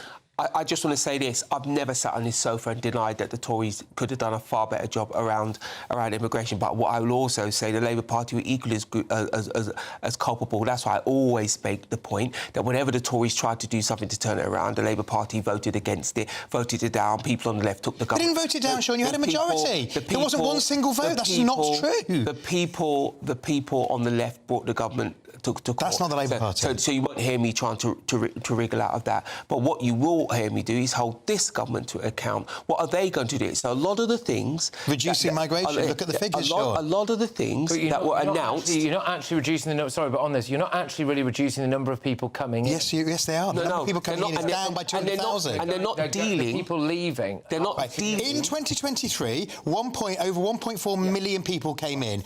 Last year, 898,000 people came in. I'm not saying 898,000 people. Yeah, I'm not saying it's perfect. I'm saying it's moving in the right direction. 44% of them are asylum seekers. Yeah. There were 400,000 asylum seekers. That's not true. That's not true, Patrick. 4% of net migration is accounted for by. It might be of the net of the 204,000 figure. Might be not of the people who came in. But look, I wanted us to remain in the European Union. More people from the European Union. I'm not changing the subject, Sean. We are trying to. Sorry, I misheard.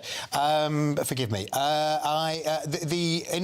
If we were still in the European Union, we would have the sensible situation. More people from the European Union left last year than came in because you had a revolving door. People came to work, they went home, and in many large cases, or they stayed. And as Connie said, people who came from the European Union, on average, made a net contribution to the economy. Are you worried about the brain drain? There's two things I'd say. Firstly, being in the European Union is irrelevant because the problem we have is coming from outside of the European Union. Since we left, yes. No, whilst we were in there, it was also come from out there. It's just accelerated since we left, so that's not the problem. Am I worried about the brain drain? I'm going to say no, and I'll tell you why. We have enough young people here with enough talent that we should be standing up to fill any brain drain. The real crime that we've done in this country for many years now, we got drunk on cheap foreign labour. We should have been supporting the young people of this country to run this country into the future. That's what we should have been doing. All governments have been guilty of that. Yeah, we have only deported 3.5% of small boat migrants since 2018. That is an unbelievably small number. Just think about that. For all of these different deterrents that we've been told are happening, for all of everything that we've always been told, we're going to do everything to whether stop the boat, smash the gates, right across the parties. They've all said this. Since 2018, only 3.5% of people who have come across the Channel have been deported. It's unforgivable. And we also can't deport foreign rapists and criminals and violent criminals. So it just gets worse and worse. You know, no matter how many people we say, you know, even if it's a tiny amount we're deporting, they're still filling up our prisons as well. But this is the challenge, though. Lots of people at home sitting down now saying, this is why you're supporting reform, this is why I support reform. Ask yourself these two questions. Will they actually be deporting anyone? Because Labour haven't, and they said they would. And do they have any economic answers to this situation? Because what's the real pressure with this is the future. We have brought in people who are going to grow large families. And in Reform and the Labour Party, we've had two parties who've said we are going to be paying for their large families. That's where the problem also had as a party that says that it's making it harder for people who come here to stay. So the government is now, which the Tories never did anything like it, is going to review people's who are staying so that they become temporary rather than permanent residents. All that does is delay. All that does is people go home. There's two things that will happen with that. It will just delay how long they stay here, and because of the way our laws are interpreted now, it means when they do come up for that decision, they'll definitely get it because they'll be able to say, well, my family life is here now, and this is the point with anything that Labour does around immigration, and particularly with the budget. It's all smoke and mirrors. The devil's Sean, in the last week we were sat on this sofa, and I was being accused by Anna of Labour having ripped off the Tories' policy. But now you're saying the policy won't work. Are you concerned that in the last 5 years, just as a country now, if we try and take the kind of, I know it's difficult, try and take the party politics out of it, are you just concerned as a citizen of this country that in the last 5 years we've imported a larger number of people than the entire population of Birmingham from Pakistan, Bangladesh and India? Well, I'm concerned that legal migration is out of control since we left the EU. The government is starting to get a grip on it, but legal migration has been far too high since 2016. Absolutely. I would say it's been too high for longer than that. It wasn't just since we left the EU. The EU is an irrelevant smokescreen in this conversation. It's not, because EU migrants, on average, make a net economic contribution. We've had too many migrants, economic migrants, and haven't acknowledged that, and it's made it tough, not only for them, but for people who already were here. Is there not a cultural issue at play here? In terms of the people that we're bringing in, when it comes to 44% of the net figure being asylum seekers from a lot of countries that we've already spoken about, of course. Then you've also got that walloping great big figure of, I think it was 1.146 million Pakistanis, Bangladeshis and Indians coming in. I mean, you know, are we losing our country here, our traditional culture?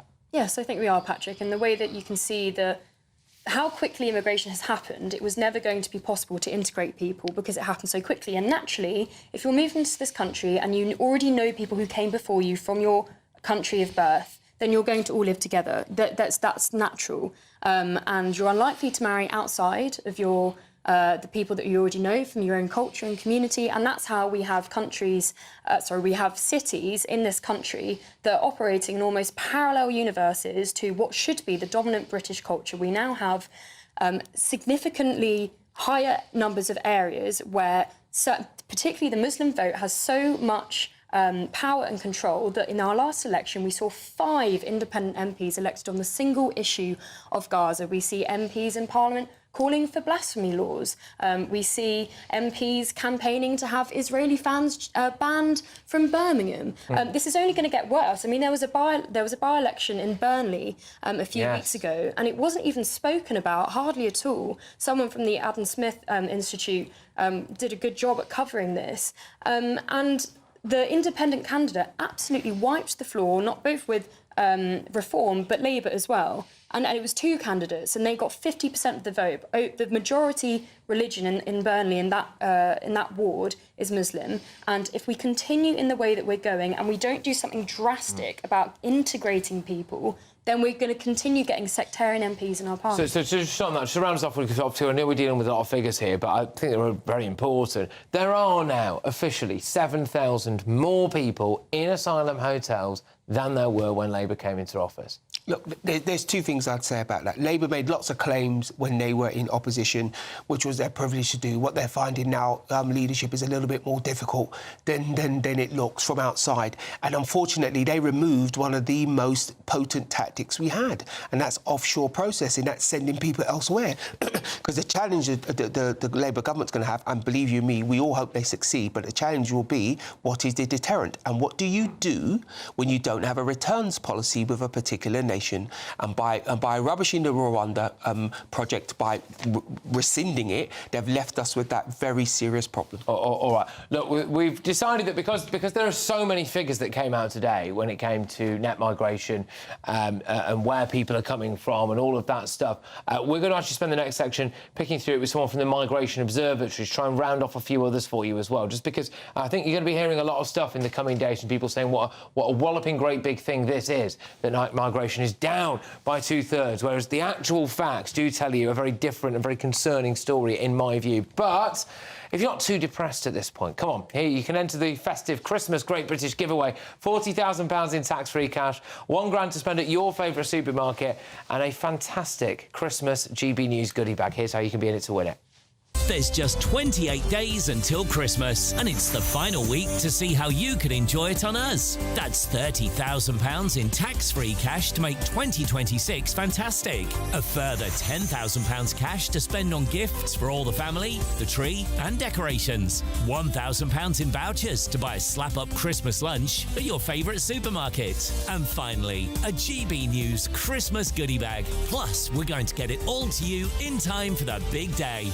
For another chance to win, text WIN to 63225. One entry costs £2.50 plus 1 standard network rate message. Or text BONUS to 63225. 5 entries cost £5 plus 1 standard network rate message. Go to gbnews.com/win. Entries start at £2.50. Call 0903 686 3232. Calls cost £2.50 plus your network access charge. Or post your name and number to GB17 PO Box 8690 Derby DE1 9TT. UK only. Entrance must be 18 or over. Lines close at 4 p.m. on the 28th of November. The winner may be contacted live on GB News, week commencing the 8th of December. Please check the closing time if listening or watching on demand. Good luck.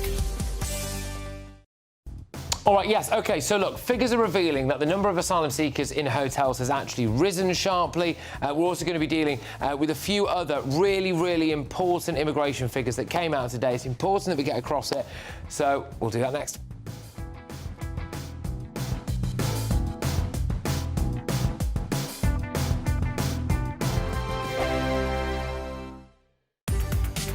From the school run to the home run, watch a new show for all of Britain. He can say whatever he wants. A straight-talking show where all voices are heard.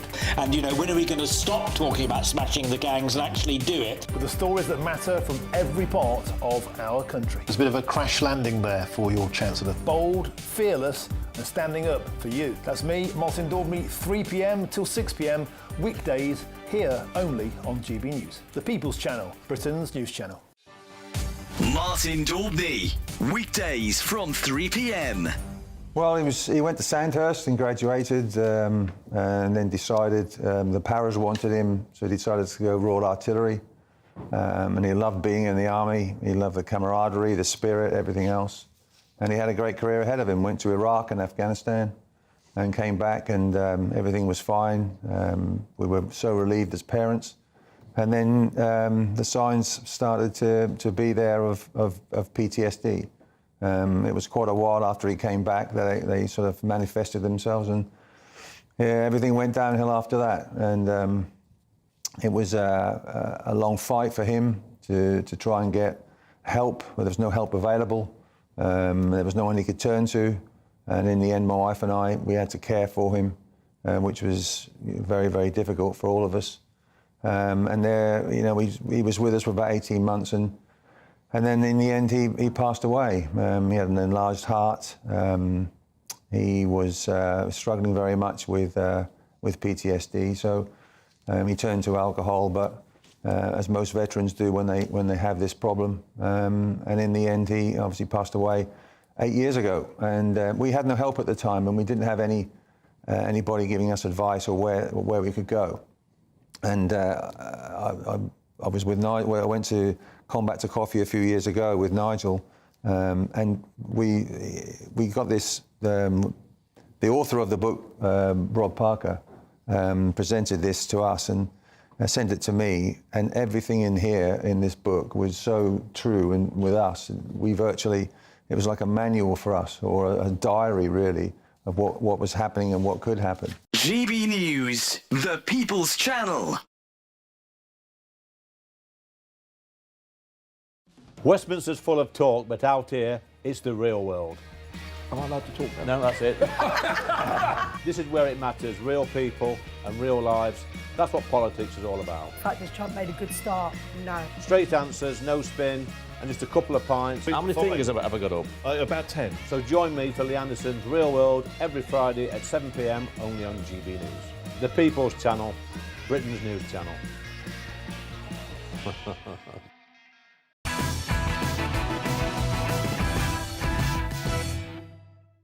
Yes, OK, so more on those net migration figures for you now. So here's what Labour isn't shouting about quite so loudly. The latest Home Office figures revealed that the number of asylum seekers in hotels has risen sharply, nearly a quarter since Labour took office, reaching just over 36,000 at the end of September. Now, still lower than the peak of 56,000 in September 23 under the Tories, but the numbers have been clearly climbing again, and in fact it gets worse because there are now more than 108,000 asylum seekers in taxpayer-funded accommodation and over 111,000 receiving government support in September, which, by the way, is a record high for that. Meanwhile, got fewer non-EU nationals arriving for work and study over the past year, but the ONS has actually credited the Conservative reforms for that. There is a lot to get stuck into here, but joining me now is the director of the Oxford University Migration Observatory, Dr. Madeline Sumption, MBE. So thank you very, very much for that. Could we deal first then with this issue when it comes to asylum claims, applications and accommodation? How are we doing with those numbers? Right, so the government has this high-profile pledge to eliminate the use of hotels for asylum seekers, and it is clearly struggling on that point because the number of people in hotels has gone up. And there are a couple of different reasons for that. One is that because the number of applications continues to be at record highs, just getting through the applications, let alone sort of trying to address some of the backlog of people waiting for a decision who are being supported in asylum accommodation, it is quite a challenge. The government is actually now making quite a lot of initial decisions, much more than in previous years, but you've got those high numbers of applications. And then there's this new problem which has emerged, which is that people who have been refused asylum then have the ability to appeal, and during that period, they remain in asylum accommodation. Now, the court system has developed a new big backlog. And so that's a big part of the issue. The Labour government has put out some proposals saying that they want to try and streamline that system, make it more efficient and reduce people's ability to make the various different legal challenges, but that is something, to be honest, that successive administrations have struggled with over the last 20 years. So it's hard to know exactly how those reforms are going to go. So when we deal with the overall net figure for immigration, so people coming in, people coming out, I was very concerned. I was quite sad, really, when I saw some of the people who were leaving. It seemed to me, anyway, that the 16 to 44-year-old age bracket, I guess it's a large age bracket, but it's an important one because the people most likely are supposed to be in work, wealth creators, taxpayers. They seem to be leaving in the most numbers of people leaving. What do we know about them in terms of who they are, and who do we think they're being replaced by? So in general, when you look at people either arriving or people leaving, people who migrate, British, European, non-European, they tend to be young. So it's not that surprising, I think, that we see both in the immigration and the emigration figures that people are relatively young, because once people get a bit older, they have kids, they settle down, it just becomes much more difficult for people to uproot their lives. In terms of who is leaving, the largest number of people, so we had just under 700,000 people leaving the UK long-term under this in this last year of data. The largest number of those are non-EU citizens. They're basically people who previously migrated to the UK, most often on study visas, often on work visas. Then you've got EU citizens, broadly speaking, people who came under free movement and have spent a number of years in the UK, and now some of them are leaving. And then we've also got a substantial number of British citizens who are leaving. Those data, still very much experimental, so I think important not to read too much into the data. I suspect those will be revised, but it does look like somewhere in the order of 100,000 net emigration of British citizens, so more people leaving than arriving. And the concern for a lot of people is about wealth creation coming in. Now, obviously, we've kind of dealt with the asylum setup here. The figures that I read out earlier today were that of the refugee population who has been in Britain for 8 years, I'm just going to get it up in front of me here now, but they are, of those in employment, 2/3 earn less than £20,000 a year. So that's obviously quite bad from a tax revenue situation. What do we know about the potential kind of wealth earning? Do we know, I suppose, about the potential wealth earning of those people who've come in? Was it 850,000 visas we issued in the last year? What do we know about who those people are? Yeah, so there's a real spectrum. You mentioned refugees, and that does tend to be the group that struggles most in the labour market. You've then got people coming as family members of British citizens. That also tends to be a slightly lower earning group, although, of course, you do have some people who are really quite wealthy in that category. Then you've got your international students who, some of them will work, but that's not the main reason that they're here. And at least during that period of study, some of them will stay on. The group that is the highest, tends to be the highest earning group, is people who come on skilled work visas in the private sector. So people coming in to the IT sector, financial services, other professional services. And that's where you see the people, if you're looking at public finances, that's where you see the groups of people who will make the most significant net contribution, which can be, over the course of a person's lifetime. If they're on a reasonably high wage, not unusual for people to have a net contribution in the high hundreds of thousands, edging towards £1 million. Yeah. Well, do we know? Again, I don't know if there are stats for this particularly, but do we know about how much of that money tends to stay in Britain? Because if people have got family members back home, it's a natural thing, obviously, to want to go and support those people as well. Plenty of people do it. I would probably do it if I was in that situation. How much of that money that is paid here in Britain to those people who are now here in Britain stays in Britain? Most of it does stay in Britain. There are the data aren't brilliant on this, but there are some data that suggest that the majority of migrants are not sending remittances. Where they do, we're looking at sort of a few percent of their overall earnings. So that it adds up. Obviously, it's not trivial, but I think the remittances going back to family members at home is not the major factor that affects their economic contribution. The key thing really is, are people able to find a job, and then is it a skilled, well-paid job when they find one? And just finally, whilst I've got you, what is responsible for the net migration figures that we've got today? If people take this at face value, which is, we've obviously picked the bones out of it for the last kind of half an hour here about, certain negative connotations to it, of course, certainly when it comes to, the asylum seeker number that accounts for net migration. But what is actually responsible for the 2/3 drop to net migration? Is it anything this government has done? Is it what the remnants of the Tory government did? What is it? Yeah, this is largely about what the previous government did. I mean, the reason that we were able to have such a huge decrease in net migration was because the numbers had previously been quite so high. And so it was both the liberalisation that the previous government implemented with the post-Brexit immigration system that, among other things, was responsible for numbers going up to over 900,000, and then the restrictions that they brought in to bring it down. So we had this sort of boom and bust under the previous government. The current government had made some smaller changes that might have had some impact on the numbers, but the lion's share of the change, both the increase and the decrease that we've seen over the last few years, result from the previous government.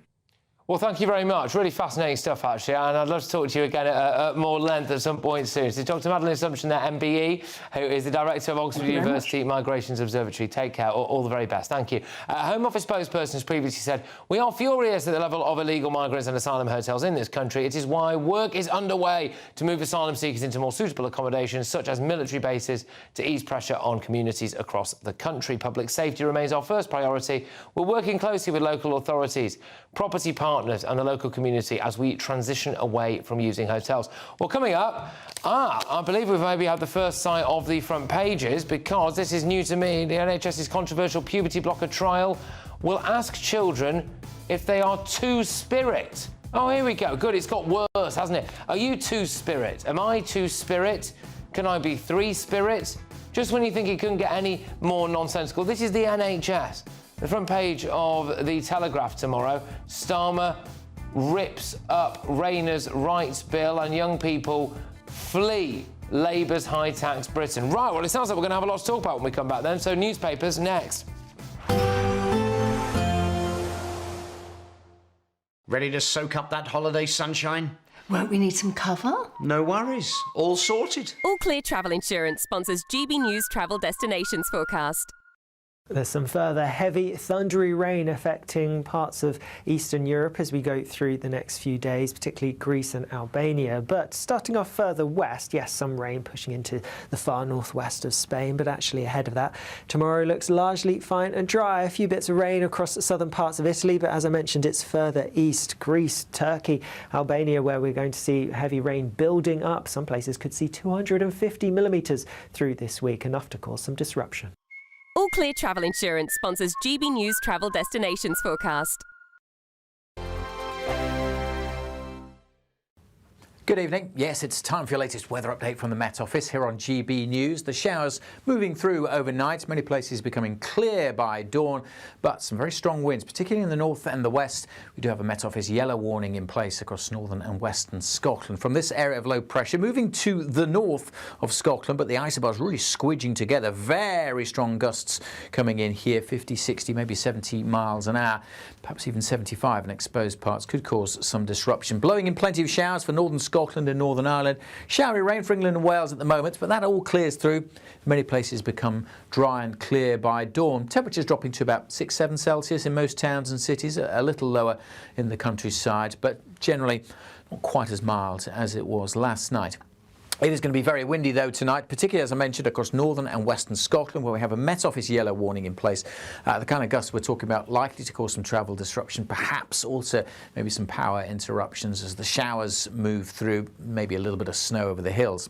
Could be a wet start for parts of northwest England, north and west Wales, this zone of showery rain moving in as we head towards dawn. But further east and further south, many places start Friday with some blue skies and some sunshine. But it will cloud over across northeast England, the Midlands, with this showery zone working its way into South Wales too. Some heavy bursts possible, ending up across southwest England later. Lots of showers still packing into western Scotland and Northern Ireland. The wind's easing a touch, but still quite a blustery day and a colder feel for most, although we could still get up to a pretty mild 13 degrees across the southeast. Now, still a bit of uncertainty about Saturday, but we're looking at some wet weather and increasingly windy weather for parts of England and Wales. Maybe a little bit further north than this, and it may have a bit of snow mixed in over the hills, but be prepared for some heavy bursts of rain to move across England and Wales. For Scotland and Northern Ireland, it should be bright enough on Saturday with some sunny spells, but a few wintry showers in the far north. You want to know what's really going on in the corridors of power? Labour don't know what to do with you half the time, and that makes you quite lethal in the chamber. Get behind the headlines with Chopper's Political Podcast. Join me, Christopher Hope, as I sit down with the great and the good of British politics. We'll see where this ruling takes us. These are the stories shaping our nation. Chopper's Political Podcast, available now on all platforms. Listen in and stay ahead. Decisions made in Washington aren't just shaping America, they're shaping Britain too. From migration to global security, from crime to health. Whatever happens in the White House today will be felt in your town or city tomorrow. That's why The Late Show is live from Washington, D.C. Cutting through the politics to show you what it all means for Britain. The Late Show live every night at midnight. Only on GB News, Britain's news channel.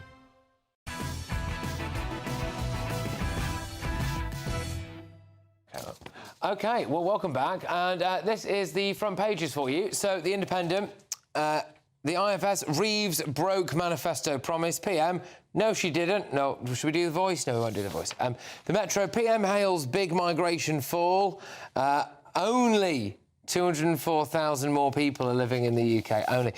The I-Paper, Labour U-turn on workers' rights as PM denies budget tax rises break the promise.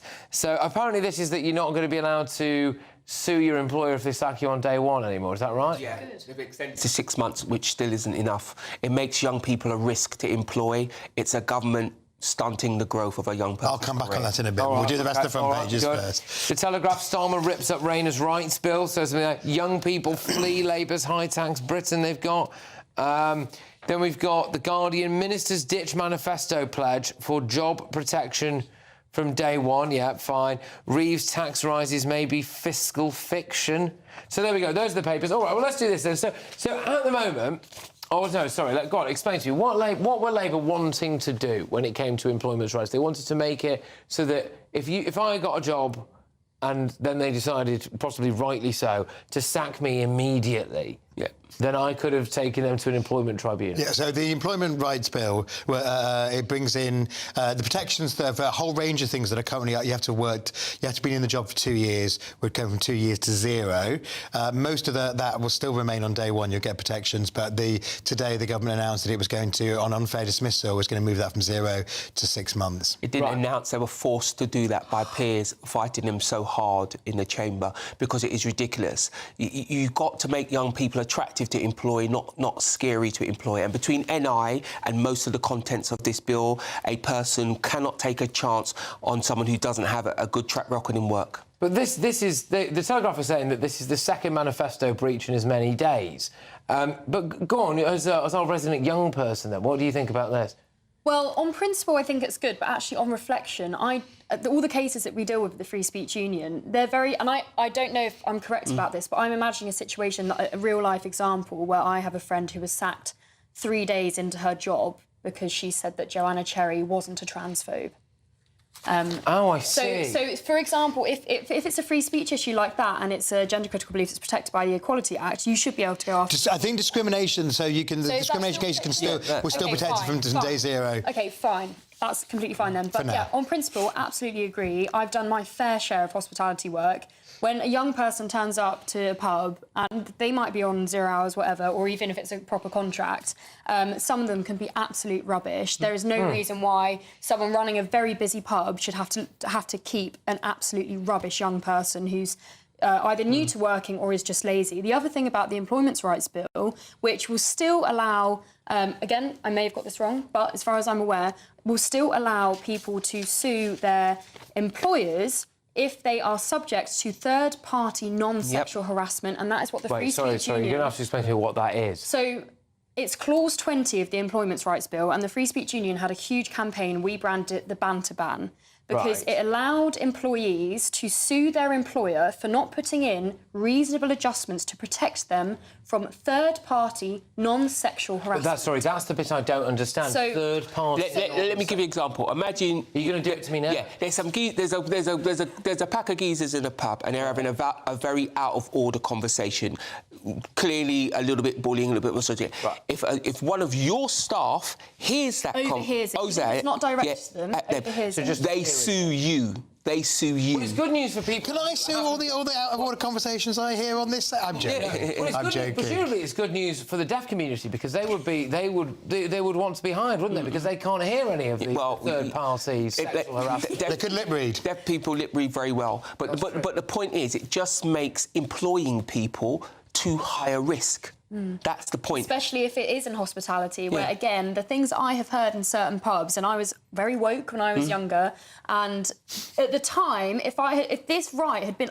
there are multiple bosses that I probably would have sued if I had the ability to, just for overhearing stuff. Can you imagine, right, if you run Millwall Football Club, you must be terrified at this point. Gosh. Yeah, so, nobody talk. Nobody talk in the bar. OK, all right, well, I mean, that does seem absolutely ridiculous. So wait, are they still doing that? Yes, so we weren't... the Lib Dems weren't happy to vote to get rid of Clause 20 of the Employment Rights. So employers now are going to have to hire banter bouncers to make sure that... to check on customers, to make sure they're not having naughty conversations that might... The real problem... Are you in favour of that? I think there are enforcement issues around it. Maybe the Lords can and the other thing as well, what you think they've done that. You think is out of order, and what I think is out of order could be entirely different. It's just entirely different. And what it is, it's this policing of thought. It's this policing of conversations. That's what it really is. Goodness gracious. I wonder how many cases will actually end up being brought, but I mean... Well, we'll see. But coming up, we have very much been saving the best newspaper for last here in terms of the headline. So The Sun have got a remarkable story. I think they've tracked down Rachel Reeves' uncle, and it's... Terry. They've cut down Terry, and he absolutely despises her budget. So Britain's being fleeced by my niece. That's on the front Sun page. Brilliant. It's magnificent. But, of course, there is still time for you to be part of my live studio audience in this very studio with me and the gang on Friday. Here's how. Exciting news. Every Friday, my Patrick Christys Tonight Show is going to have a twist to it. We're welcoming some special guests. You. That's right, on Fridays I'm going to be doing my show in front of a live studio audience because this show is about you and what you have to say. It's going to be the same big debates, same big topics, same big opinions. But every Friday night at 9 p.m, you are invited to come on down to Patrick Christys Tonight to be a part of the action. Only on GB News, the People's Channel, Britain's news channel. Britain deserves a newsroom that puts the facts and your voice first. Well, and that's what you get on GB News. Lively debates, lively conversation. And we're not afraid to hold power to account. And each other. So join me, Andrew Pearce. And me, Miriam Gates, for Britain's Newsroom, weekdays from 9:30 on GB News. Martin Daubney, weekdays from 3 p.m. Has had a £9,000 contract cancelled. And he spent his summer putting up England and Union Jack flags around his hometown. So far, so patriotic. But the council didn't agree. Bill Crotty made headlines after putting up St George's and Union Jack flags on the A1198 near the village of Basingbourne in Cambridgeshire, near the town of Royston. However, not long afterwards, he received an email from his local council telling him his services will not longer be required. So he's been cancelled over a council getting into a flap over some flags. Well, I'm joined in the studio by the man himself, Bill Crotty. Bill, welcome to the show. Hey, a pleasure to have your company. I saw your flags at the time. Magnificent. Thank you. Resplendent. Flapping all over the area. You're a successful tree surgeon, and you had a council contract. They saw your flags and they gave you the job. Yeah, that's right. I advertised on, I appeared on regional news programmes. Yeah. And then a few weeks later, I got a text just telling me that the job had been pulled. So I had a conversation with the chairman, and Yeah, he just said, I'm sorry, Billy, he said, my hands are tied. To be honest, the chairman's a decent man, and he just said, I just couldn't do anything about it. It's out of my hands, so... We can see some of the flags that you put up there, Billy. Tell us what inspired you to put them up in the first place. I mean, it looks magnificent. And I think, as you said, 99.9% of people have absolutely no problem with them whatsoever. Yeah, absolutely. GB News, the People's Channel. Join me, Nana Akwe, for an informative, interactive news programme with a difference. It's fun. No, he didn't say that, Dave. I'm so surprised. I think there's an element of truth to that. Join me from 3 p.m. every weekend, only on GB News, Britain's news channel. In the GB Newsroom, we bring you the news as it happens. With our team of dedicated journalists across the UK. We're ready to keep you up to date with what's happening every half an hour, every single day. Bulletins here on GB News. The People's Channel. Britain's news channel.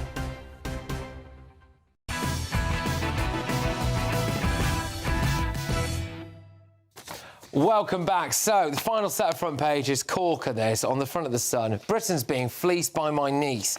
Even Rachel's uncle hates the budget. So, Rachel Reeves' budget was last night blasted as a bonanza for benefit claimants by critics, including her own uncle. Rachel Reeves' uncle Terry has joined a long line of detractors. I mean, even her own uncle doesn't like it. The Daily Mail, the brain drain from Starmer's socialist chaos. Well, they're not pulling the punches there, are they? Record 110,051 seek asylum as Britons leave in droves. The Times, day one protection of workers abandoned. It's like Labour U-turn as well. And the Daily Express, your delay is stealing precious time and choice. The terminally ill criticise Lord's amendment. Again, I will never not be surprised that the Daily Express, which is a paper that I love and hold dear to my heart, have decided to do a campaign on assisted suicide. I find it a very bizarre move for the Daily Express. But anyway, OK, right, Rachel Reeves' uncle hates her, apparently. So, yeah, bad news. All good Christmas dinner at the Reeves. I love Uncle Terry. They've dug out Uncle Terry. Yeah. He's going to be a problem. It reminds me of my Labour voting uncles who always have something to say about what I vote. Quite right. No, but look, he's right, and he looks like an ordinary fella, and he's just voicing the opinion of what I would argue most people feel we have been let down by a successive budget. It's not just this one; it's this plus the other. Look, I mean, even if this was the other way around and it was a Tory Chancellor, I think it's a bit ungallant, isn't it, to your relative has risen to the heights of Chancellor, and just to get your photo in the paper, you'll slag it off. I mean, he might think that she's ruining people's lives, Matthew. I've got to say, it's not the first time he's done it. We gave him a quick Google in the break, and he's milked this a few times. He's got form. That's the phrase. He's got form. I've got to say, I'm with Matthew on this. He's a family member. He should keep quiet. Okay. I just want to know what's happened between to result in this sort of thing. Imagine. Yeah. Like, it's one thing Kemi Badenoch having a right go, but it's another thing your family member going to... I say this to you, if you haven't seen Kemi's speech in reply to the Chancellor's budget... She's done a Weetabix. But she absolutely, to excuse the phrase, tore the Chancellor a new one. You've got to watch it. It's amazing to watch. Yeah, no, it was sensational. It was absolutely sensational. Just the relentless benefits street, all this stuff. Bit about is he mansplaining? Do you need help, dear? I mean, I thought there was some. It was clearly a good speech, but I thought she was a little overly personal. I would agree, except that Jess Phillips and the other one, Angela Rayner, had been so horrible about different members of the Conservative Party. They set the bar. They set the bar. I mean, how do you feel about Kemi Badenoch going after Rachel Reeves for the old mansplaining? If you don't like this budget, you're a sexist. I absolutely agree with her, and I think it's annoying because she likes to go on about being the first female Chancellor, and like Kemi said, it's not because she's female that people are having a go or trying to explain things to her, it's because she's utterly incompetent. And by playing the victim, that's going to make people less attuned to wanting to have a female chancellor when you're saying, oh no, everyone's mansplaining to me. So you can't celebrate being the first female chancellor and also saying, oh no, everyone's mansplaining to me. Yeah, I mean, I would like to think if I ever went into politics, I would never be, oh, I'm the first whatever I want. Yeah. Like, it's just irrelevant. I was trying to think back because obviously Kwasi Kwarteng had a pretty short-lived and also quite turbulent time when he was chancellor.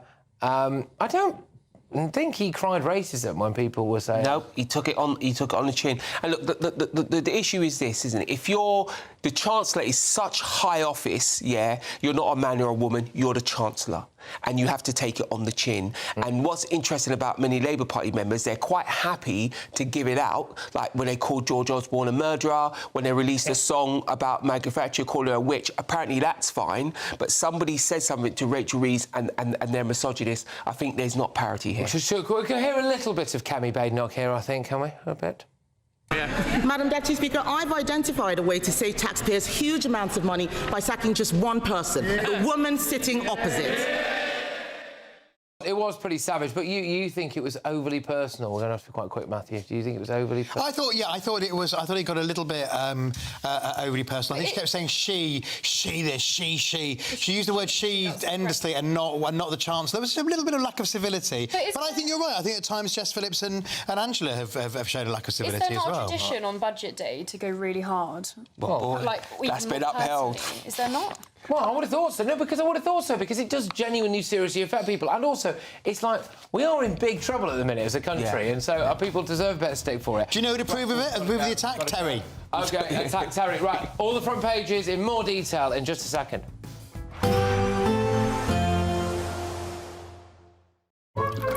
Warm and cosy, with a chance of zero visibility. Boxed Boiler sponsors the weather on GB News.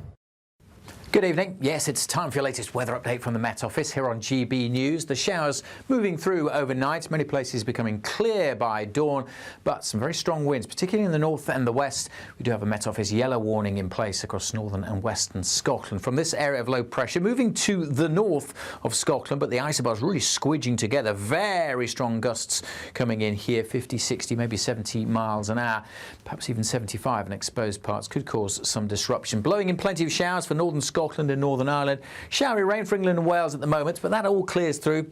Many places become dry and clear by dawn. Temperatures dropping to about 6-7 Celsius in most towns and cities, a little lower in the countryside, but generally not quite as mild as it was last night.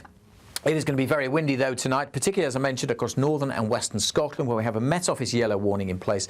The kind of gusts we're talking about likely to cause some travel disruption, perhaps also maybe some power interruptions as the showers move through, maybe a little bit of snow over the hills. Could be a wet start for parts of northwest England, north and west Wales, this zone of showery rain moving in as we head towards dawn. But further east and further south, many places start Friday with some blue skies and some sunshine. But it will cloud over across northeast England, the Midlands, with this showery zone working its way into South Wales too. Some heavy bursts possible, ending up across southwest England later. Lots of showers still packing into western Scotland and Northern Ireland. The wind's easing a touch, but still quite a blustery day and a colder feel for most, although we could still get up to a pretty mild 13 degrees across the southeast. Now, still a bit of uncertainty about Saturday, but we're looking at some wet weather and increasingly windy weather for parts of England and Wales. Maybe a little bit further north than this, and it may have a bit of snow mixed in over the hills, but be prepared for some heavy bursts of rain to move across England and Wales. For Scotland and Northern Ireland, it should be bright enough on Saturday with some sunny spells, but a few wintry showers in the far north. Warm and cosy, with a chance of zero visibility. Boxed Boiler sponsors the weather on GB News. Well, the Daily Mail have got stuck right in the brain drain from Starmer's socialist chaos, so they're not pulling any punches, and neither is The Sun. The Sun have found Rachel Reeves' uncle. They've interviewed him. He's called Terry. It turns out he despises her budget. He says, we are all being fleeced by my niece. It's a classic bit of tabloid journalism. We're going to talk about all of that. And apparently now, which is a good thing, if you do decide to sack a gormless teenager on their first day at work, they can't take you to court over it. Brilliant. It's the final week to see how you can enjoy Christmas on us.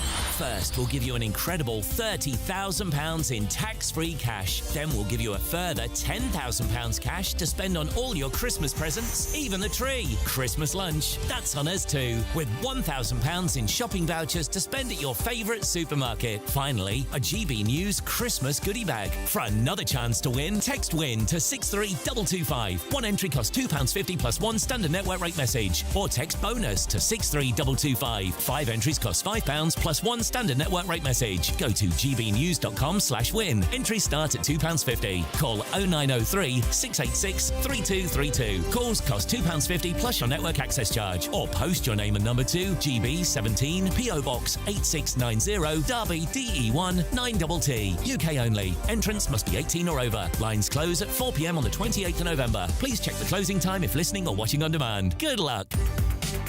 From the school run to the home run, watch a new show for all of Britain. So he can say whatever he wants. A straight-talking show where all voices are heard.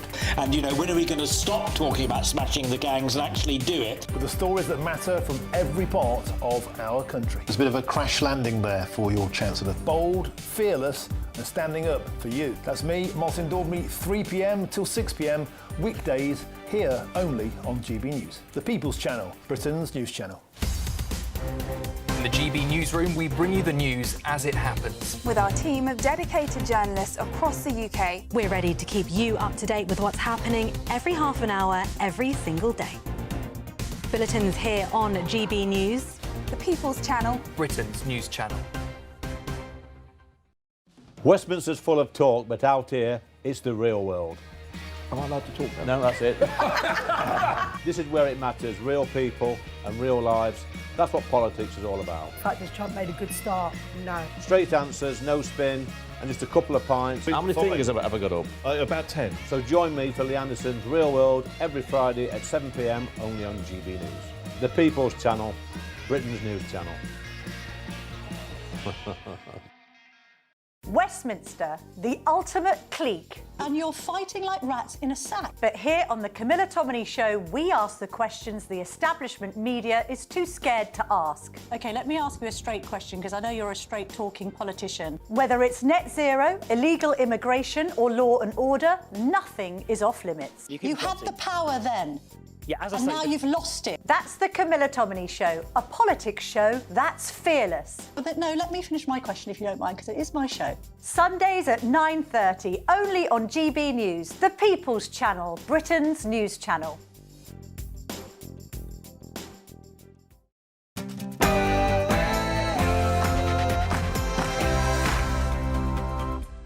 Welcome along to Patrick Christys Tonight, late edition. Who's bringing the biggest upgrade to workers' rights in a generation, and who's come from a working class background to be Deputy Prime Minister. Grief. Sir Keir Starmer is facing yet another rebellion as he axes Angela Rayner's landmark workers' rights reform and... cutting the cost of living, cutting NHS waiting lists and cutting debt and borrowing. And I achieved those things in my budget, my second budget as Chancellor of the Exchequer yesterday. The budget gets personal. Even Rachel Reeves' uncle has blasted the budget as the worst he's ever heard. He claims that Labour are out of their depth. That's going to be an awkward Christmas dinner, isn't it? And... we will remove people with no right to be here, and we will secure Britain's borders. Well, Britain suffers a brain drain. GB News has revealed that Labour has deported around 4.5% of small boat migrants since taking power. Not really enough, is it? But there you go. Starmer's socialist chaos. Basically, they say that Brits who've got a little bit about them are fleeing. And, well, you know, we're not really replacing them with their best, are we? But it gets worse. We need to close all asylum hotels, and we need to do so for good. But expensive asylum hotels will be closed. To bring the number of hotels down, to end the use of hotels. Whoopsie, it looks as though that's just not true, is it? Because the actual number of migrants in those hotels is up from when Labour were first elected, and we must take all necessary measures to ensure the removal of any alien from any country who does not belong here. And President Trump has had one major incident involving an Afghan refugee. What was his response? It was to suspend all immigration from Afghanistan and review the case of every single Afghan refugee.